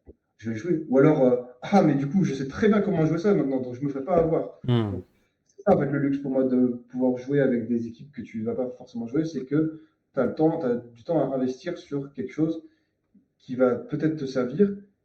Et en fait, c'est du bonus en fait. Ouais, Et c'est ouais. ça pour moi la différence. Ouais, Et mieux, bon, mieux, voilà, mieux ceci, c'est. connaître ce que tu affrontes et Voilà. potentiellement connaître un archétype qui un jour te sera utile parce que même si c'est pas forcément ton style, bah, tu as déjà goûté et là tu sens que c'est peut-être le moment où c'est sous-estimé et que ça peut être fort et let's go, ça part quoi. Voilà. Pour moi, c'est ça. C'est un bon joueur, il te sort la bonne. Il a pas que la bonne team, il a la bonne team au bon moment. Ok. Ok, c'est super intéressant et peut-être ça, pour continuer un peu cette réflexion, il y a la question de la préparation où tu dis, bon bah voilà, faut jouer son équipe, connaître un peu ses match-up. Euh, bon bah voilà, ça c'est on va dire une tech que tu as un peu qui est intéressante, c'est pas hésiter à jouer des équipes que tu ne joues pas pour savoir les appréhender. Comment est-ce que Mhm. tu fais sinon pour te préparer pour un tournoi de manière générale? Je fais des BO3. Je fais des BO3, je revois des lignes de match-up. L'idée, c'est d'avoir le moins. Ce qui te fait perdre, ce qui moi me fait perdre, en tout cas, c'est l'inconnu. Donc, comment tu limites cet inconnu? Avec des spreads où tu connais les calques, avec des match-ups ou des lignes de play que tu as vues, où tu connais les conséquences, le risque, reward de chaque play, de chaque interaction possible qui peut se passer. Hmm. Un échange de fake-out. Est-ce que s'il a Itera, est-ce que je perds? Bon, oui, non. C'est des leviers à prendre en compte. Et c'est la balance, en fait, qu'il faut arriver à trouver le bon équilibre pour laisser le moins de place possible au hasard. Optimiser Sauf quoi. Et une fois que tu as éliminé un max de hasard, bah, prendre les meilleures décisions que l'adversaire. Ok, donc beaucoup de pratiques pour un peu avoir cette expérience de Voilà. reconnaître les situations payantes, avoir un peu des, comment dire, des patterns que tu reconnais et que tu es capable de reproduire le jour J, quoi. Exactement. Voilà. Ok, ok, ok. Ok, bah super intéressant. Et bon, si on revient un petit peu sur ta saison, cette année, t'as fini à, euh, t'as fini à 995 CP. Donc, Mhm. c'est quoi? C'est quand même un bon 70 points au-dessus de la barre de qualification. Euh, ça a été comment? T'en as pensé quoi un peu de ce mode de qualification et de, on va dire, ce petit. Bah, t'as été qualifié entre guillemets un peu avant le dernier moment, tu vois. Mais bon, quand même, jusque les derniers tournois, voilà, on sait pas encore si on est qualifié et tout. Comment tu l'as vécu? Qu'est-ce que t'en penses? Alors, c'est bien. Pour moi, ce système-là, il est bien. Il y a, parce que il permet, ça permet des worlds qui sont plus compétitifs, mais ça rend la saison beaucoup plus punitive. Si tu ne fais pas tous les tournois, du coup. Si Hmm. tu. Alors, tu verras, c'est toujours le cas. La seule partie, pour moi, qui est pénible, c'est le fait de ne pas savoir jusqu'à la fin pour, tu vois, je pense, et d'avoir des matchs, d'avoir des qualifications qui se jouent sur des matchs qui ne te concernent pas. Ouais. On a pu le voir le cas au NAIC. Ça, pour moi, il faudrait arriver à régler ça. Je t'avoue, je ne sais pas comment régler ça, donc je vais pas trop m'attarder là-dessus, mais ce serait ce côté-là à régler. Mais c'est vrai que ça fait beaucoup plus compétitif de se dire il y a que les meilleurs joueurs, que les X meilleurs joueurs qui se qualifient. Bah, une solution pour que ça ne considère que toi. Pour moi, il faudrait genre une CP bar into. Tous ceux qui ont fait la CP bar, ils font un tournoi qualificatif final pour les Worlds. Tu vois, par exemple, soit par pays, soit par continent, je sais pas, on dit tous les Européens qui font plus de 900 CP, ils participent au tournoi qualificatif. Et ensuite, c'est ce tournoi-là où il faut faire top, j'en sais rien, tu vois, top 64 pour aller aux Worlds. Bah, ça revient un peu au système Day One et Day 2 qu'il y avait avant, donc bon, c'est pas non plus. Je sais pas, en vrai. Non, Pour non, moi, ça ça revient pas à reviendrait. ça. Bon, pour moi, ce serait on y retrouverait un truc similaire. Tu fais un tournoi indépendant des Worlds, indépendant du Pro Worlds pour te qualifier. Bah, c'est ça, hein. En fait, c'était le Day One avant. Le Day One avant, Ouais, c'était un mais tournoi à part par où tu faisais région, tu vois. X2. Ah, pourquoi pas? Après, oui, tu peux changer le système, mais Ça reviendra au même, je pense, quand même. Ouais. effectivement, bah, bon, juste potentiellement plus de. Ce serait légèrement différent, mais dans le principe, ce serait la même chose, selon moi. Que que l'ancien système où bah, tu avais Day One, tu faisais X2 pour passer au jour 2. Une fois que tu étais au jour 2, toute ta performance du Day One était oubliée, tu étais au Hmm, même niveau que les autres. Si c'était un autre tournoi, tu pouvais changer d'équipe si tu avais envie. ok, ouais. D'ailleurs, fun fact, à chaque fois qu'il y avait ce tournoi et que j'ai joué le jour 1 et le jour 2, à chaque fois j'ai changé d'équipe. Alors, la première fois, j'ai changé d'équipe complètement. Enfin, complètement. J'ai changé des Pokémon. La deuxième fois, j'ai juste changé une spread. Ok. Mais parce qu'il y a ce côté où où tu te dis, t'as envie Hmm, d'ajuster, quoi. ouais. Cette occasion de faire mieux. Bon, bah, tu te sens avec le feeling, tu te dis, Ce qui est quand j'apprends intéressant, ça. ce qui est intéressant quand même. Hein. Ouais. Après, j'ai pas trop envie de parler de ça parce que c'est un truc qui n'existe plus et je Oui, pense oui. que ça ne reviendra pas. Donc, je pense. Donc, Ok. Ok, mais donc évidemment, plutôt quand même. on Ouais. se reposera la question l'année prochaine ou Ah, dans 2 ans si jamais je suis encore en interview et que bon là, il y a ce fameux, ce sera un peu une sorte de last chance qualifier du coup. C'est ça pour moi le principe du Day One et Day 2, hein, c'est que ça hmm. permet le vrai tournoi des Worlds pour moi c'était le Day 2 pour moi. Enfin, le vrai tournoi des Worlds ça a toujours été pour moi le dernier tournoi, celui où tu logs ton équipe où après tu peux plus changer. Ouais, Donc ok. pour moi avant c'était le Day 2, bon maintenant ça commence dès le jour 1 avec le nouveau système. Mais voilà quoi, tu peux entre guillemets considérer qu'avant c'était une sorte de LCQ qu'il y avait quoi. Ok. Voilà. Ok, ok. Très, ok, intéressant. Et du coup, bon, peut-être sur ta saison, si on reprend tes meilleurs perfs de la saison, et peut-être ça nous permet aussi de parler de quelques équipes. Euh, on va commencer avec Dortmund, où tu fais top 16. Ouais, Top top 16, 7, donc là, 4 voilà, deux. il n'y avait pas encore de restreint. Tu perds en top 16 contre Fevzi Oscan.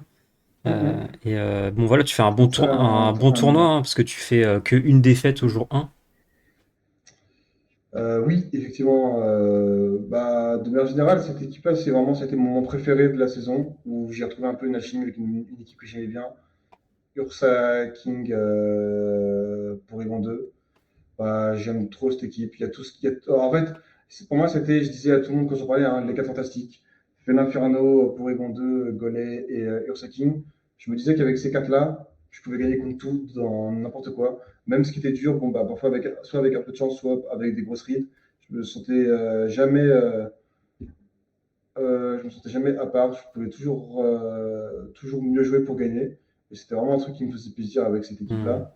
Et d'ailleurs, j'ai joué une autre version donc j'avais tiré aussi à la place de Flamand Roule parce que je voulais avoir un meilleur match-up contre Spam. Et j'ai beaucoup aimé jouer en World Cup la version de Théo Team avec trois têtes. Comment il s'appelle? Qui ça? Le dragon qui a trois têtes, Hydreigon. C'est Trioxide. Trioxydre, voilà. Ah oui, c'est vrai. Voilà, donc c'était mon équipe préférée, mon stand de la saison préféré, mon format préféré. Pas de Shifu, ça passe pas à très abri, ça respecte les règles du jeu. Bon. Hmm. Gromago, un peu broken, hein, parce qu'avec son talent, mais Ouais.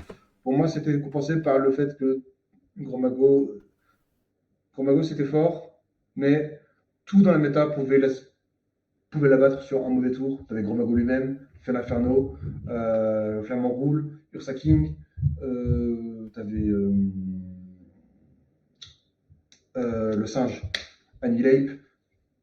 Ah oui. Il peut abattre tout le monde, mais tout le monde peut l'abattre. Voilà.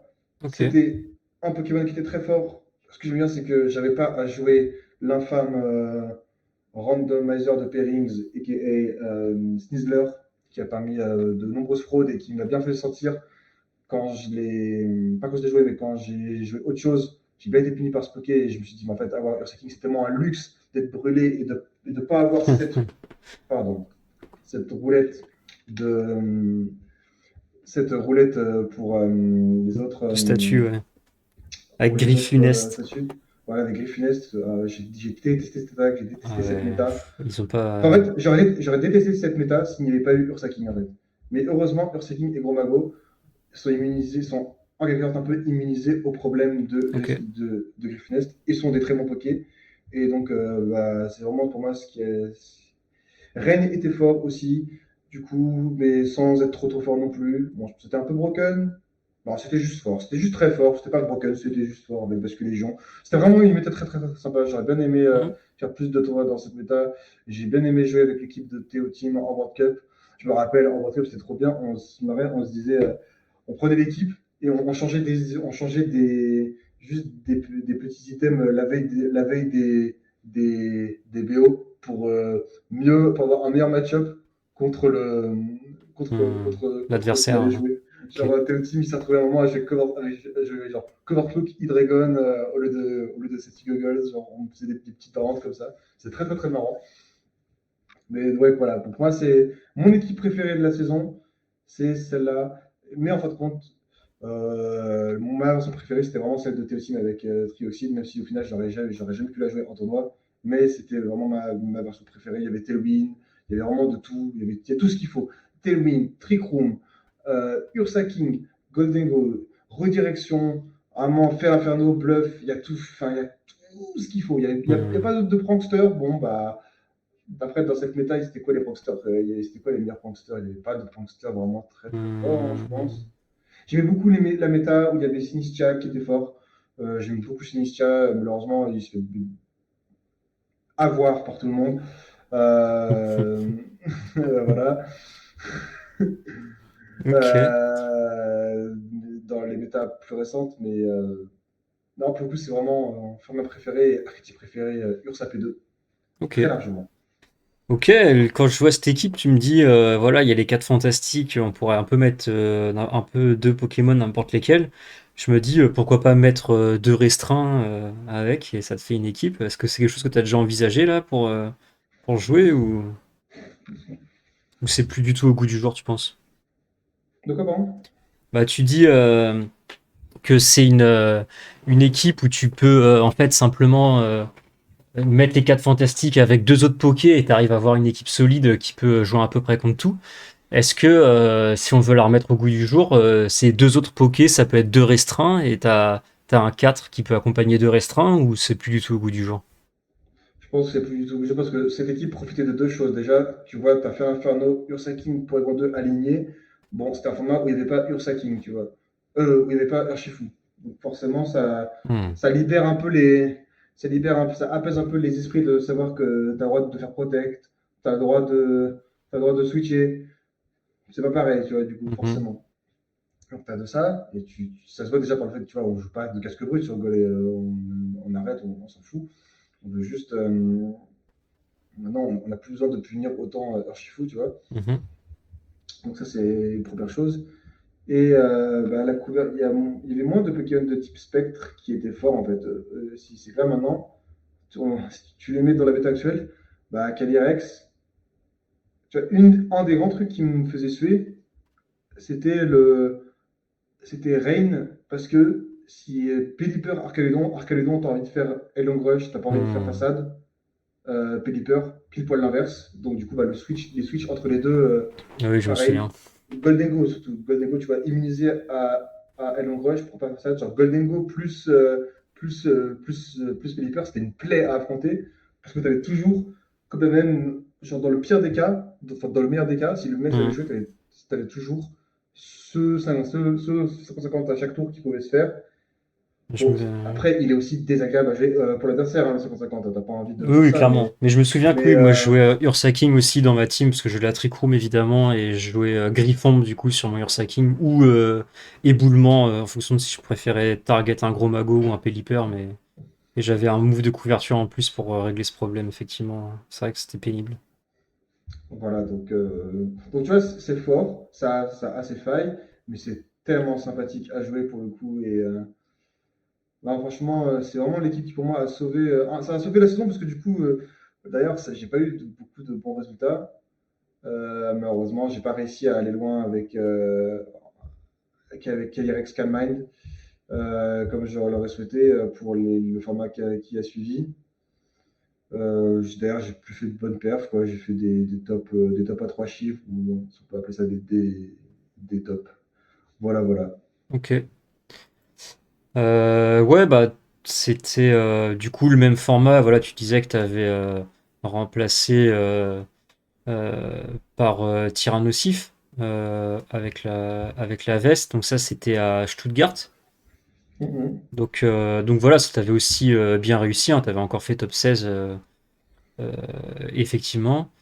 Et encore une fois, un très bon jour 1, quoi. Donc voilà, c'était quand même Mhm. une bonne maîtrise. Donc bon voilà, pas besoin de s'éterniser sur l'équipe. Mais si on fait un petit saut dans le temps et qu'on arrive au règlement I, donc évidemment, règlement I, format avec double restreint. Euh, Peut-être déjà, de manière générale, toi, les formats avec des restreints, tu les vois comment? Parce que là, tu disais que c'était un format que tu aimais bien la dernière fois. Les formats avec les restreints, bon, évidemment, c'est une autre philosophie de jeu. Même avec un ou deux restreints, ça change quand même beaucoup de choses. Tu apprécies comment, toi, ce genre de choses? Moi, j'aime bien de restaurant parce que c'est moins match-up roulette pour le coup. Peut-être les options, tu peux faire un peu des tricks sur ta compo, prendre qu'un seul restreint, ne pas en prendre. Tu peux faire plein de trucs avec tes bouquets, des combinaisons que tu couvres et c'est c'est vraiment ce que je préfère parce que ça t'oblige aussi à gérer des Pokémon qui ont une grosse puissance de frappe avec des Pokémon qui ont une grosse puissance de frappe ou pour certains des grosses stats défensives. Tu vois, par exemple, The Magenta, ça c'est des Pokémon qui peuvent.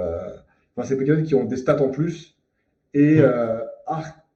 articuler un build ou un plan de jeu autour d'eux, je trouve ça beaucoup plus intéressant. Ok. Après, ça vient remplacer juste les Pokémon très forts d'autres équipes, tu vois. Par exemple, ça vient remplacer les Urshifu, les Raging Ball, tu vois. Ouais. Enfin, tu fais pas une équipe qui avec juste des Pokémon broken, tu vois. Il te faut des Poké qui. T'as toujours ces supports qui sont toujours là, tu vois. Mais voilà, ce qu'il faut, c'est gérer les ressources et la position. Moi, ce que j'aime beaucoup, c'est quand il faut gérer le board. C'est-à-dire savoir se poser la question de ah oui, mais si je prends ce KO, est-ce que derrière, ce qui va arriver va pas me ratatiner toute mon équipe? Hmm. Parce que ce que j'ai actuellement sur le terrain ne me permet pas d'affronter ce qu'il y a derrière. Donc, c'est ça qu'il faut arriver à gérer. Et bah du coup, l'équipe que tu avais ramenée à Bologne, elle illustre bien ça parce que effectivement, c'est une équipe à 100% en positionnement, j'ai envie de dire, avec deux bluffeurs, trois Pokémon pour pivoter, un Pokémon qui pose les murs, un redirecteur, un Pokémon qui se place. Bon, il n'y a pas le speed control, mis à part, on va dire, KG Clair. Mais, euh, mais sinon, voilà, il y a vraiment tous les ingrédients de l'équipe de positionnement et de contrôle du board. Effectivement, il y a tout ce que j'aime, hein, tu vois, redirection, du bluff. En plus, là, tu ajoutes des screens, KG clair. KG clair, c'est speed control et aussi possibilité potentiellement d'arnaquer la partie si besoin est. Donc, tu mets des facteurs RNG qui, au lieu d'être contre toi, d'habitude, peuvent être potentiellement avec toi. Voilà. Enfin, il y a tout ce qu'on peut rêver d'avoir. Là, tu vois, par rapport à avant, il y a un prankster, tu vois. La redirection, elle est immunisée à sport. Seul truc qui me manque, et c'est une faiblesse de l'équipe, il n'y a pas de white guard, tu vois, c'est ce qui pourrait manquer, tu vois, à l'équipe. Hmm. Donc, mais sinon, l'équipe est tellement plaisante à jouer, bah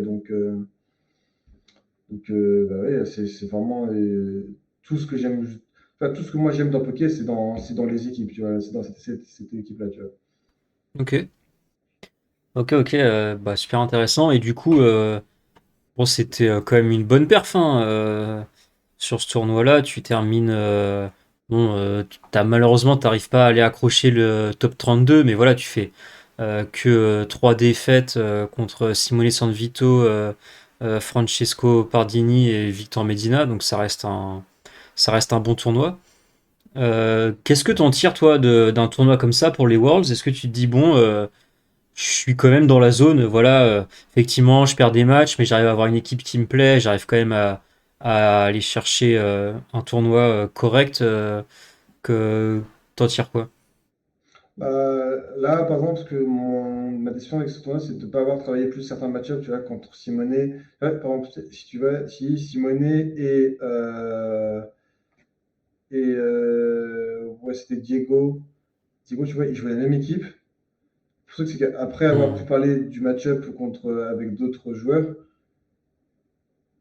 où où je sais plus qui c'était. Attends, je sais plus si c'était vraiment lui. Est-ce que tu peux me Alors confirmer que c'est bien lui qui jouait la même Simonet, équipe? Alors, Simonet, je vois que Petit joue. Je cherche plutôt Diego. Je Simonet, vais ouais, il dire, jouait Dinglu, voilà. Raging Bolt. Voilà, donc c'était cette équipe-là. J'ai affronté quelqu'un qui avait la même équipe. Je l'ai torché juste après, en fait, alors que donc oui, j'avais vraiment pas pris le bon game plan en stream contre mon adversaire. Et bon, bah, c'est pas grave, tu vois, c'est comme ça, mais je suis vraiment monté en puissance durant le tournoi. Et tu vois, pour le coup, le jour 2 tu vois, je fais 2-1. Bon, bah, il fallait que je fasse un perfect, tu vois, je perds le winning, tu vois. Hmm. Bon, j'étais content déjà d'avoir le droit de jouer un winning, tu vois, je trouve que c'était pas gagné parce que je trouvais que j'avais pas très bien joué certaines rondes. Mais mon jour 2 était vraiment. Ce que je retiendrai de mon jour 2 c'est que j'ai affronté que des match-ups très durs. Ok, J'ai affronté que des match-ups très durs. J'ai affronté un Mirror Lunala en ronde un. En ronde 2 c'était. Ah ouais, non, bah, j'ai rien dit. C'était la ronde 2 c'était le match-up contre Simonet. Enfin, le même match-up que contre Simonet, ok. c'était aujourd'hui. Mais du coup, j'avais toute l'expérience que j'avais eue au jour un. Et même si le match-up était pour moi pas très facile, je l'ai quand même très très bien géré, je trouve. Donc j'étais assez content de moi. Et donc ça faisait deux victoires contre des match pas évidents. Et contre Victor, c'était un match pareil où j'ai pas d'expérience. C'était Kellyrex Kellyrex Shadow plus triple fake out. Ça m'a vraiment mis à mal avec Smergle et les tours de sommeil, Hmm. etc. Ah oui. Donc voilà, donc j'étais un peu triste parce que tu vois, je trouve que mon jour mon jour 2, sur les 3 teams, il y en a deux. Ouais, tu vois, genre, j'ai affronté le Sales du jour 2, je pense, quasiment, contre Victor. Contre Matteo, j'affronte un des rares joueurs qui joue le Lunala et Miradon Scarf comme moi. Bon, bah, pas de chance, quoi, tu vois. Tu vois, je pense que tu m'aurais mis une équipe un peu plus classique. Je regrette. Et c'est un peu, on peut revenir là-dessus, c'est ce que je trouve un peu pénible quand il y a beaucoup de Pokémon qui sont forts, c'est que du coup, bah, tu peux pas trop prévoir ce que tu vas affronter parce qu'il y a beaucoup de Pokémon qui sont forts et donc, bah, c'est très match-up roulette, quoi, du coup. Là, tu vois, moi, par exemple, je n'ai affronté aucun Terrapagos, Hmm, euh, alors que c'était un de mes meilleurs match-up, tu vois, avec ok. Snarl sur Miraidon, c'est un. Genre, avoir Snarl sur Miraidon Scarf contre les Kali Shadow plus Terrapagos, c'est c'est un Oui. régal. Tu fais Snarl à tous les tours, enfin, je pouvais juste pas perdre en fait. En plus, j'avais Griff Snarl à côté, enfin, c'était vraiment imperdable. Mais bon, j'en avais pas fait un seul, malheureusement, donc, Hmm. durant ce tournoi, donc c'est comme ça. C'est un peu la frustration que je trouve au Pokémon moderne. Moi, si on me demande, c'est le fait de se dire, il y a trop de Pokémon, il y a trop de trucs forts, et du coup, alors tu vas me dire, les règles sont les mêmes pour tout le monde, mais du coup, ça fait que bah, t'as l'impression que c'est un peu plus un lancer de dés en termes de match-up que Ok. vraiment le mec qui est vraiment fort. Tu vois, par exemple, Et c'est. parfois, d'un moment, je regardais la run de quelqu'un qui m'intéressait, je demandais, tu vois, il va loin dans un tournoi. Je me dis, ah, bah, du coup, bah, maintenant que j'ai Pokédata, je peux aller voir sa run. Je me dis, oh, purée, il doit quand même galérer contre machin. Faut voir comment, est-ce qu'il en a affronté, est-ce qu'il a gagné. Bon, bah, en fait, je vais voir à Pokédata et je me rends compte que sur les 13 rondes, il n'en a pas affronté un seul. Ouais, d'accord. Enfin, tu vois, genre, c'est. Après, le biais est le même pour tout le monde, hein, c'est les règles du jeu sont les mêmes pour tout le monde. Mais du coup, il y a ce côté beaucoup plus frustrant maintenant où l'aléatoire, j'ai l'impression que ça vient des pairings beaucoup plus que de Ok. dans le jeu. Dans le jeu. Ok, Voilà. donc oui, c'est le. Après, oui, c'est clair, c'est le phénomène des régios, d'une run en régio qui. Où, bah, effectivement, ça va grandement dépendre des équipes que tu faces. Et parfois, quand tu vois les stats le lendemain de présence d'un Pokémon, tu dis quoi? Mais pourquoi j'en ai affronté 4 alors qu'il était présent que à 5% dans le tournoi et inversement, il y avait que ça, il y avait 30% de présence, j'en ai jamais fait ça. Mais bon, effectivement, ça c'est les aléas. Après, euh, bon, c'est aussi voilà ce qui peut aussi faire le charme, c'est que voilà, parfois tu peux bah voilà, passer entre les mailles du filet, mais c'est aussi parfois une question de malchance, ou si jamais t'as un match-up qui est pas bon, mais que tu tombes 3 fois contre ça, bon bah voilà, t'as le seum. Ça, c'est sûr. Maintenant, si on parle en termes de confiance pour les Worlds, dans ce format, tu te sens comment là? Je sais pas, je suis jamais en confiance avant les Worlds, moi. À part en 2022, je suis jamais en confiance. J'ai jamais été en confiance avant les Worlds. Ok. Donc, parce en fait, maintenant, je me suis mis dans la tête qu'il y a un tas de facteurs que je contrôlerai pas, de toute manière, et que en fait, si ça veut, ça voudra. Si ça veut pas, bah, écoute, ça voudra pas. Je sais très bien que je ne suis absolument pas favori pour gagner les Worlds, hein, j'en ai bien conscience. Il y a des dizaines et des dizaines de joueurs qui sont plus forts que moi. Donc, si je vais loin, j'aurai probablement besoin d'un coup de chance, que ce soit dans le jeu, soit dans les pairings, soit quelque part, tu vois, forcément. Mhm. Même si, bon, ça pour moi, c'est inéluctable pour chaque run pour tout le monde.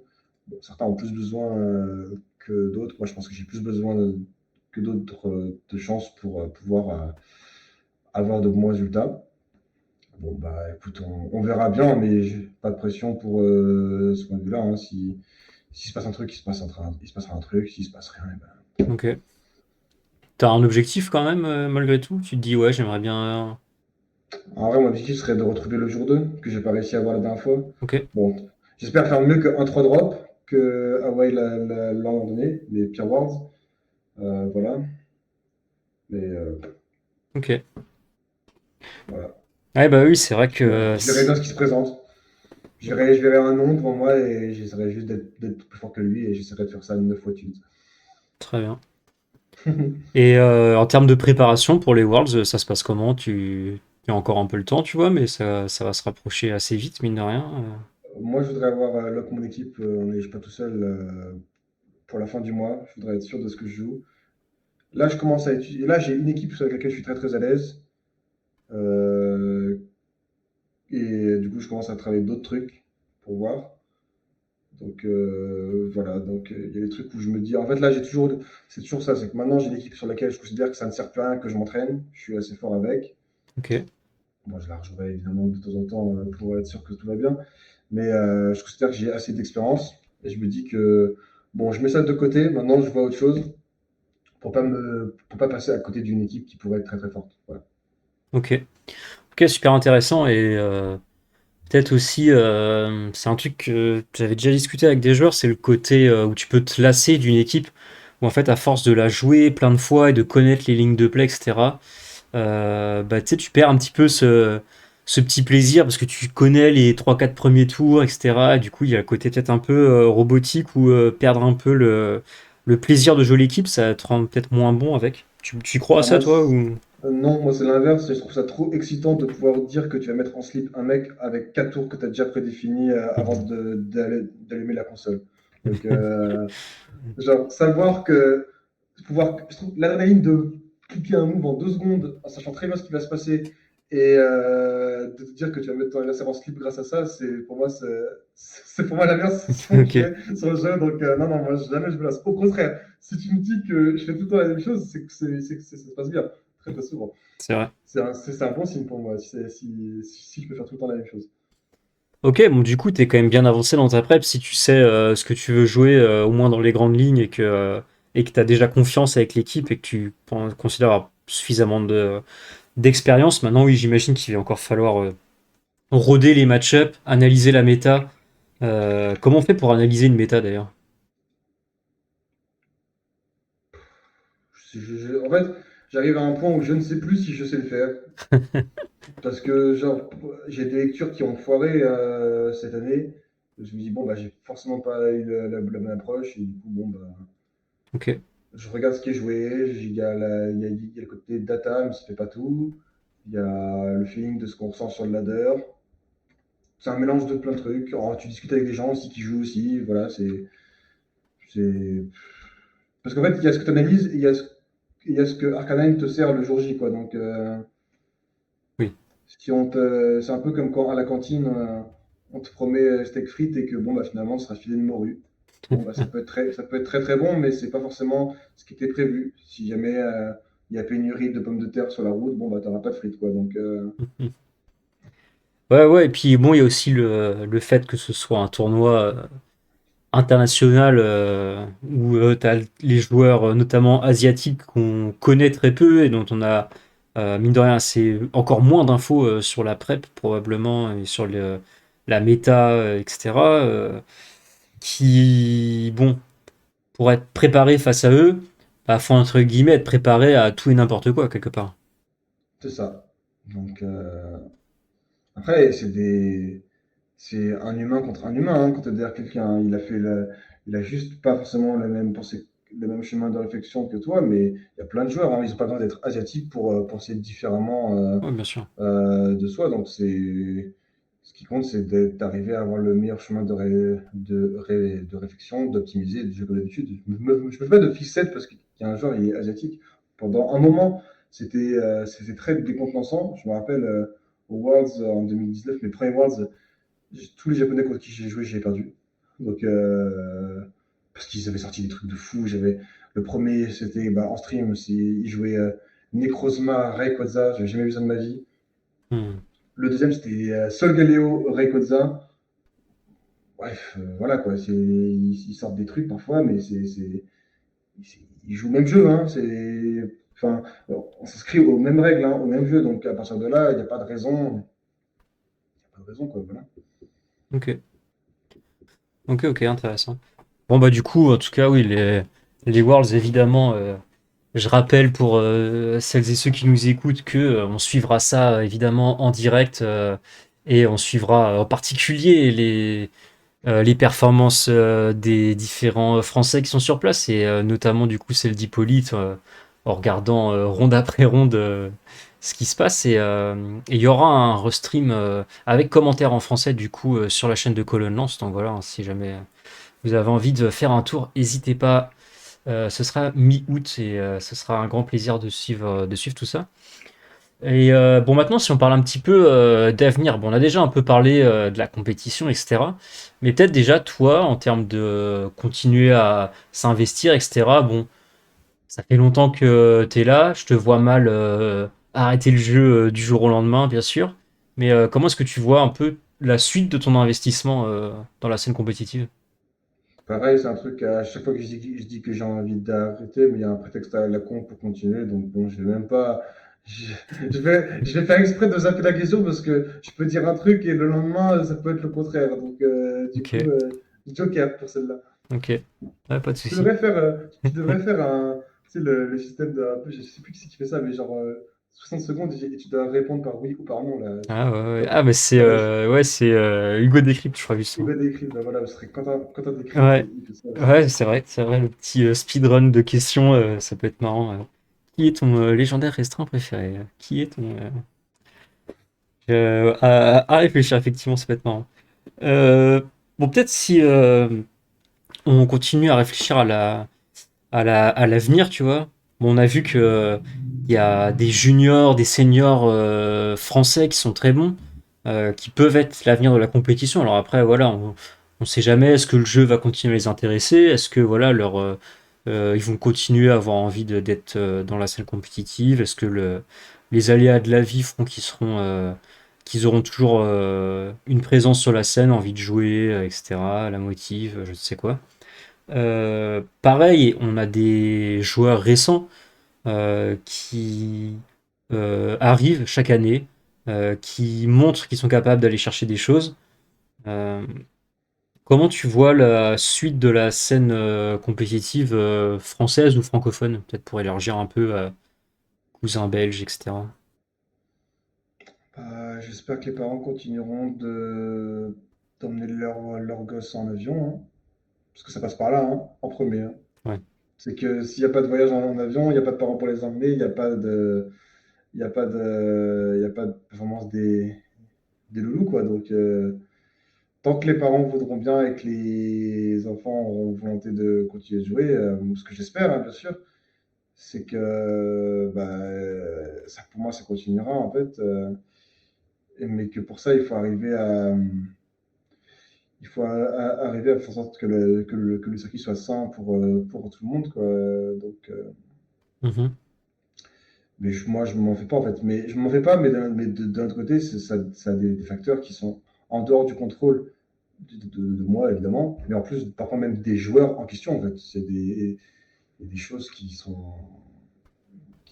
c'est pas eux qui décident, quoi. Donc, moi, je pense que les joueurs qu'il y a actuellement en junior, en senior, seront de très bons joueurs dans les catégories suivantes, pour avoir pu jouer contre eux parfois lors des locaux ou les avoir vus jouer. Il y a un potentiel de fou, Ok. mais effectivement, il faut que l'envie reste, mais un changement dans le jeu fait que ça peut vite changer, quoi. Donc, voilà. Donc, Et des bah, facteurs qui ne sont pas forcément de leur ressort, en fait, qui peuvent hmm. interférer potentiellement sur leurs résultats. Voilà. Oui, bien sûr. Et oui, c'est pour ça que voilà, faut pas s'attendre que nécessairement c'est forcément eux la nouvelle génération. Mais ce que je voulais plus dire, c'est que il va forcément y avoir des gens qui vont arriver, qui vont s'intéresser. Chaque saison, récemment, on voit, il y a des nouveaux qui font des perfs, tu vois. Chaque saison. Depuis 4 saisons, tu vois. Donc bon, c'est là où je me dis, il y a quand même une voilà, un attrait pour ce jeu malgré tout.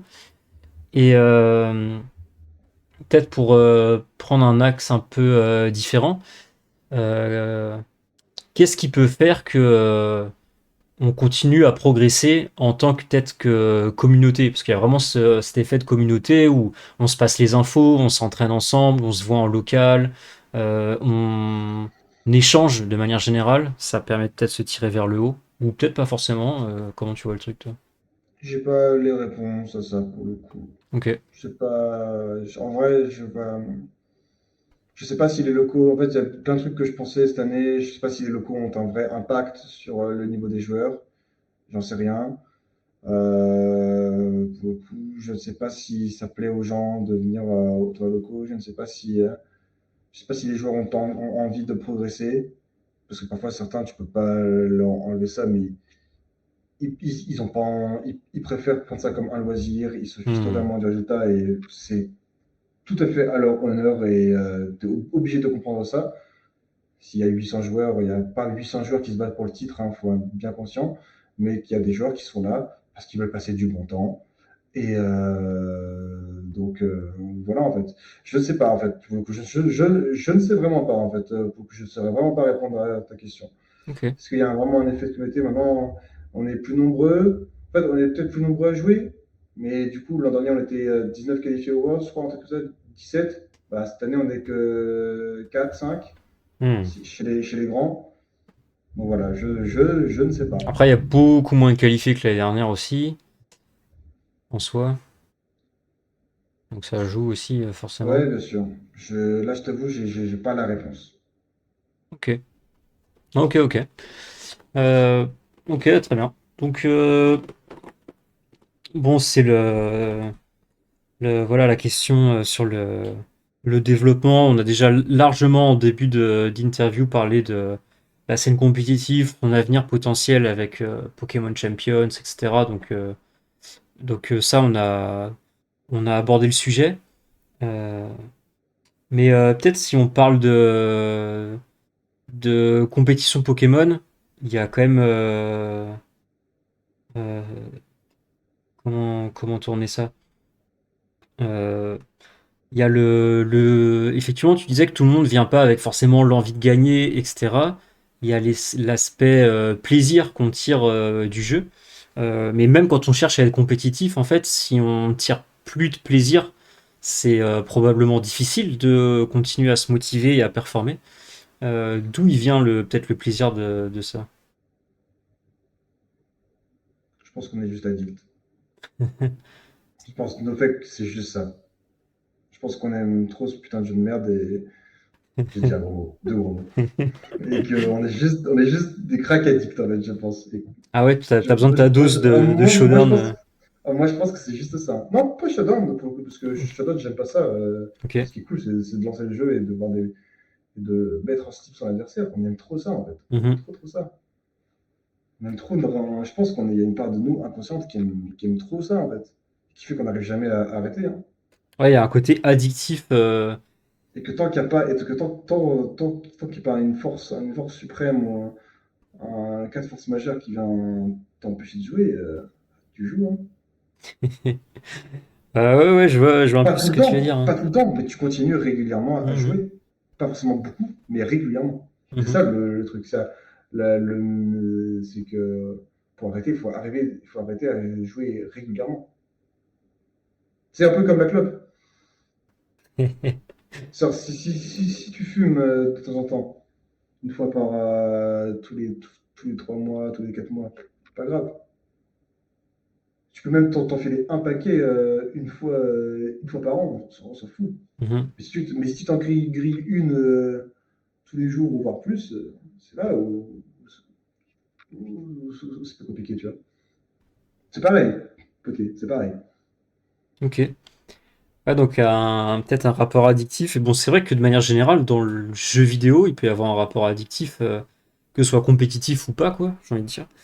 Peut-être que l'aspect compétition, il peut aussi être particulièrement stimulant et, on va dire, renforcer peut-être parfois le rapport addictif qu'on peut avoir au jeu. Sans doute. Moi, je pense que c'est ça. Ouais, c'est Moi, intéressant. je pense qu'on est juste tous addicts à ce jeu.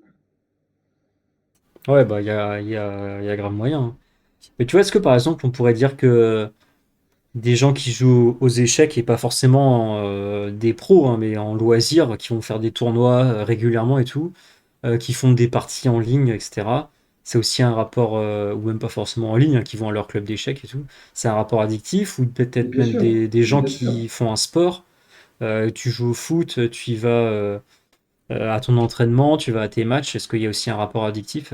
Bien sûr, parce que ça crée des, je sais pas comment ça, des trucs en in, sans doute, là, Sérotonine, bah ouais, ouais, des trucs comme ça, ouais, ouais. voilà, des trucs qui font, enfin, t'es addict, quoi.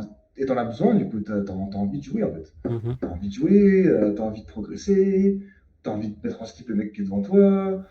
C'est ça qui est le plus kiffant. Non, la sensation la plus kiffante à poker, c'est de battre un mec, il n'a rien pu faire, et tu as rendu la match libre en 15 minutes. Arriver en premier pour rendre la match libre, pour dire que ça m'est déjà arrivé plusieurs fois sur un même tournoi, mais c'est d'une jouissance incroyable, en fait. Faut se rendre compte de ce que c'est, en fait. Ça tourne en vrille, là. Coupé, coupé, coupé. Euh, non mais c'est en vrai c'est quand même intéressant je pense et ça peut peut-être aussi faire réfléchir des gens aussi sur leur rapport au jeu et que bah comme toute addiction en fait c'est quelque chose dont bah faut avoir conscience et faut savoir doser contrôler de manière à ce que ça te détruise moins que ce que ça t'apporte ou alors accepter le côté destructeur qui peut venir avec et faut le être, faut être conscient de ce que ça fait. Moi, je sais par exemple que je m'énerve beaucoup sur le jeu, Mhm. mais je considère que ça ne. Mais c'est comme ça. Mais ça n'a pas d'impact sur ma performance en jeu, ce qui est le plus important, du coup, moi, je pense. Donc, à partir de là, il faut arriver à savoir ce qu'on en fait avec, quoi. C'est que, parce que, tu vois, moi, par exemple, moi, je considère que, que l'énervement, pour moi, c'est normal, parce que si un jour j'accepte, tu vois, de quand je joue, comment je me fais avoir, si un jour je me dis, bon, bah, c'est normal, bah, c'est que j'ai plus rien à faire en compétition, tu vois. C'est que je suis plus un compétiteur. Hmm, ok. Ok, Donc, mais il y a un tas de paramètres à prendre en compte, bien sûr. ok, ok. Et est-ce que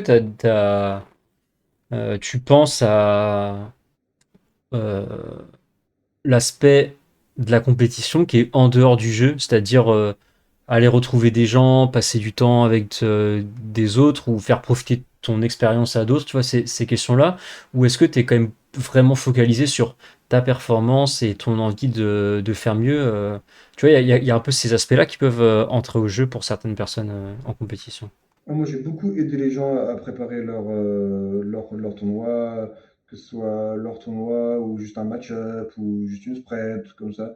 Moi, ça me ferait toujours réfléchir, moi, d'aider les gens. Donc, je suis jamais fermé à pourquoi pas même une équipe, tu vois, jamais fermé, moi, à ce genre de truc. Pour moi, c'est ce qui est aussi kiffant dans le jeu et c'est toute la partie avant le tournoi. Du coup, c'est la compétition avant que ça démarre. C'est la Hmm. préparation, Mhm. l'entraînement.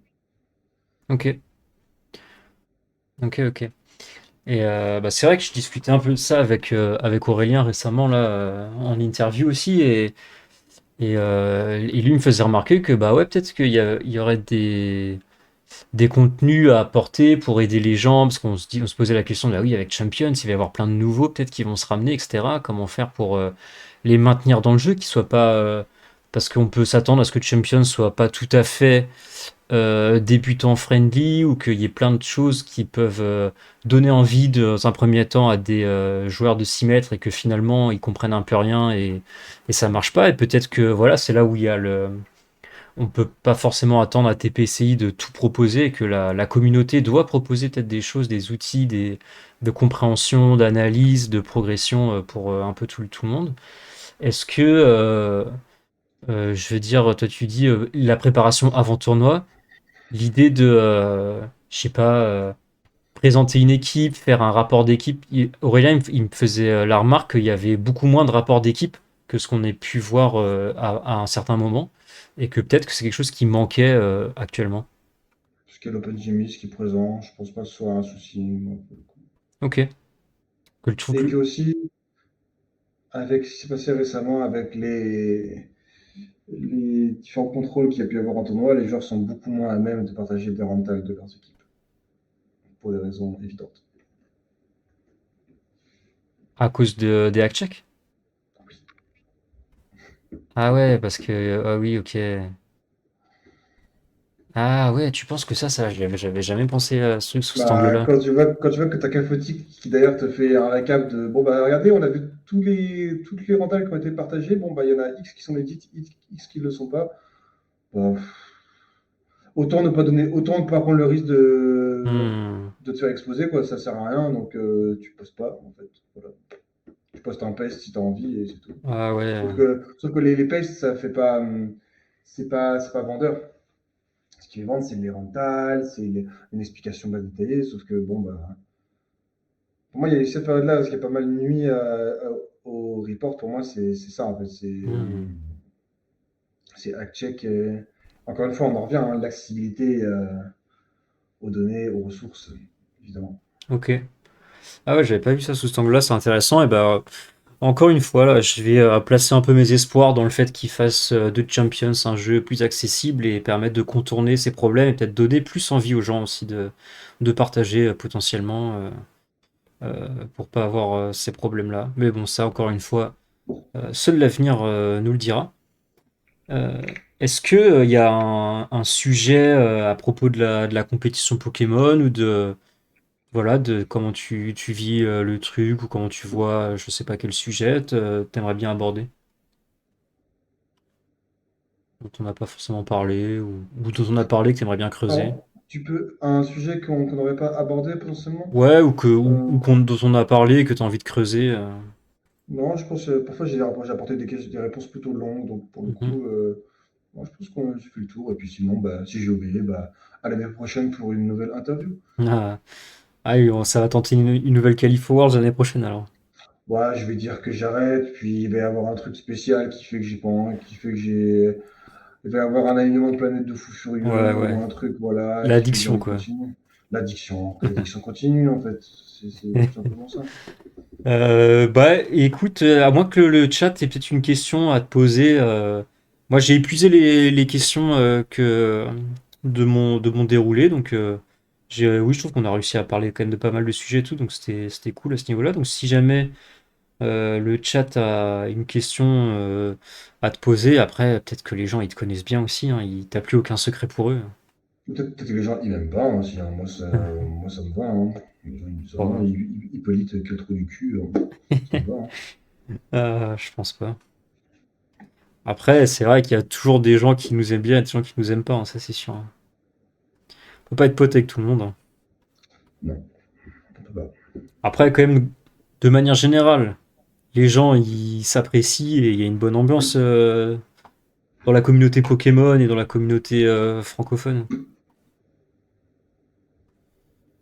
T'as beaucoup d'ennemis, toi, dans la communauté Pokémon?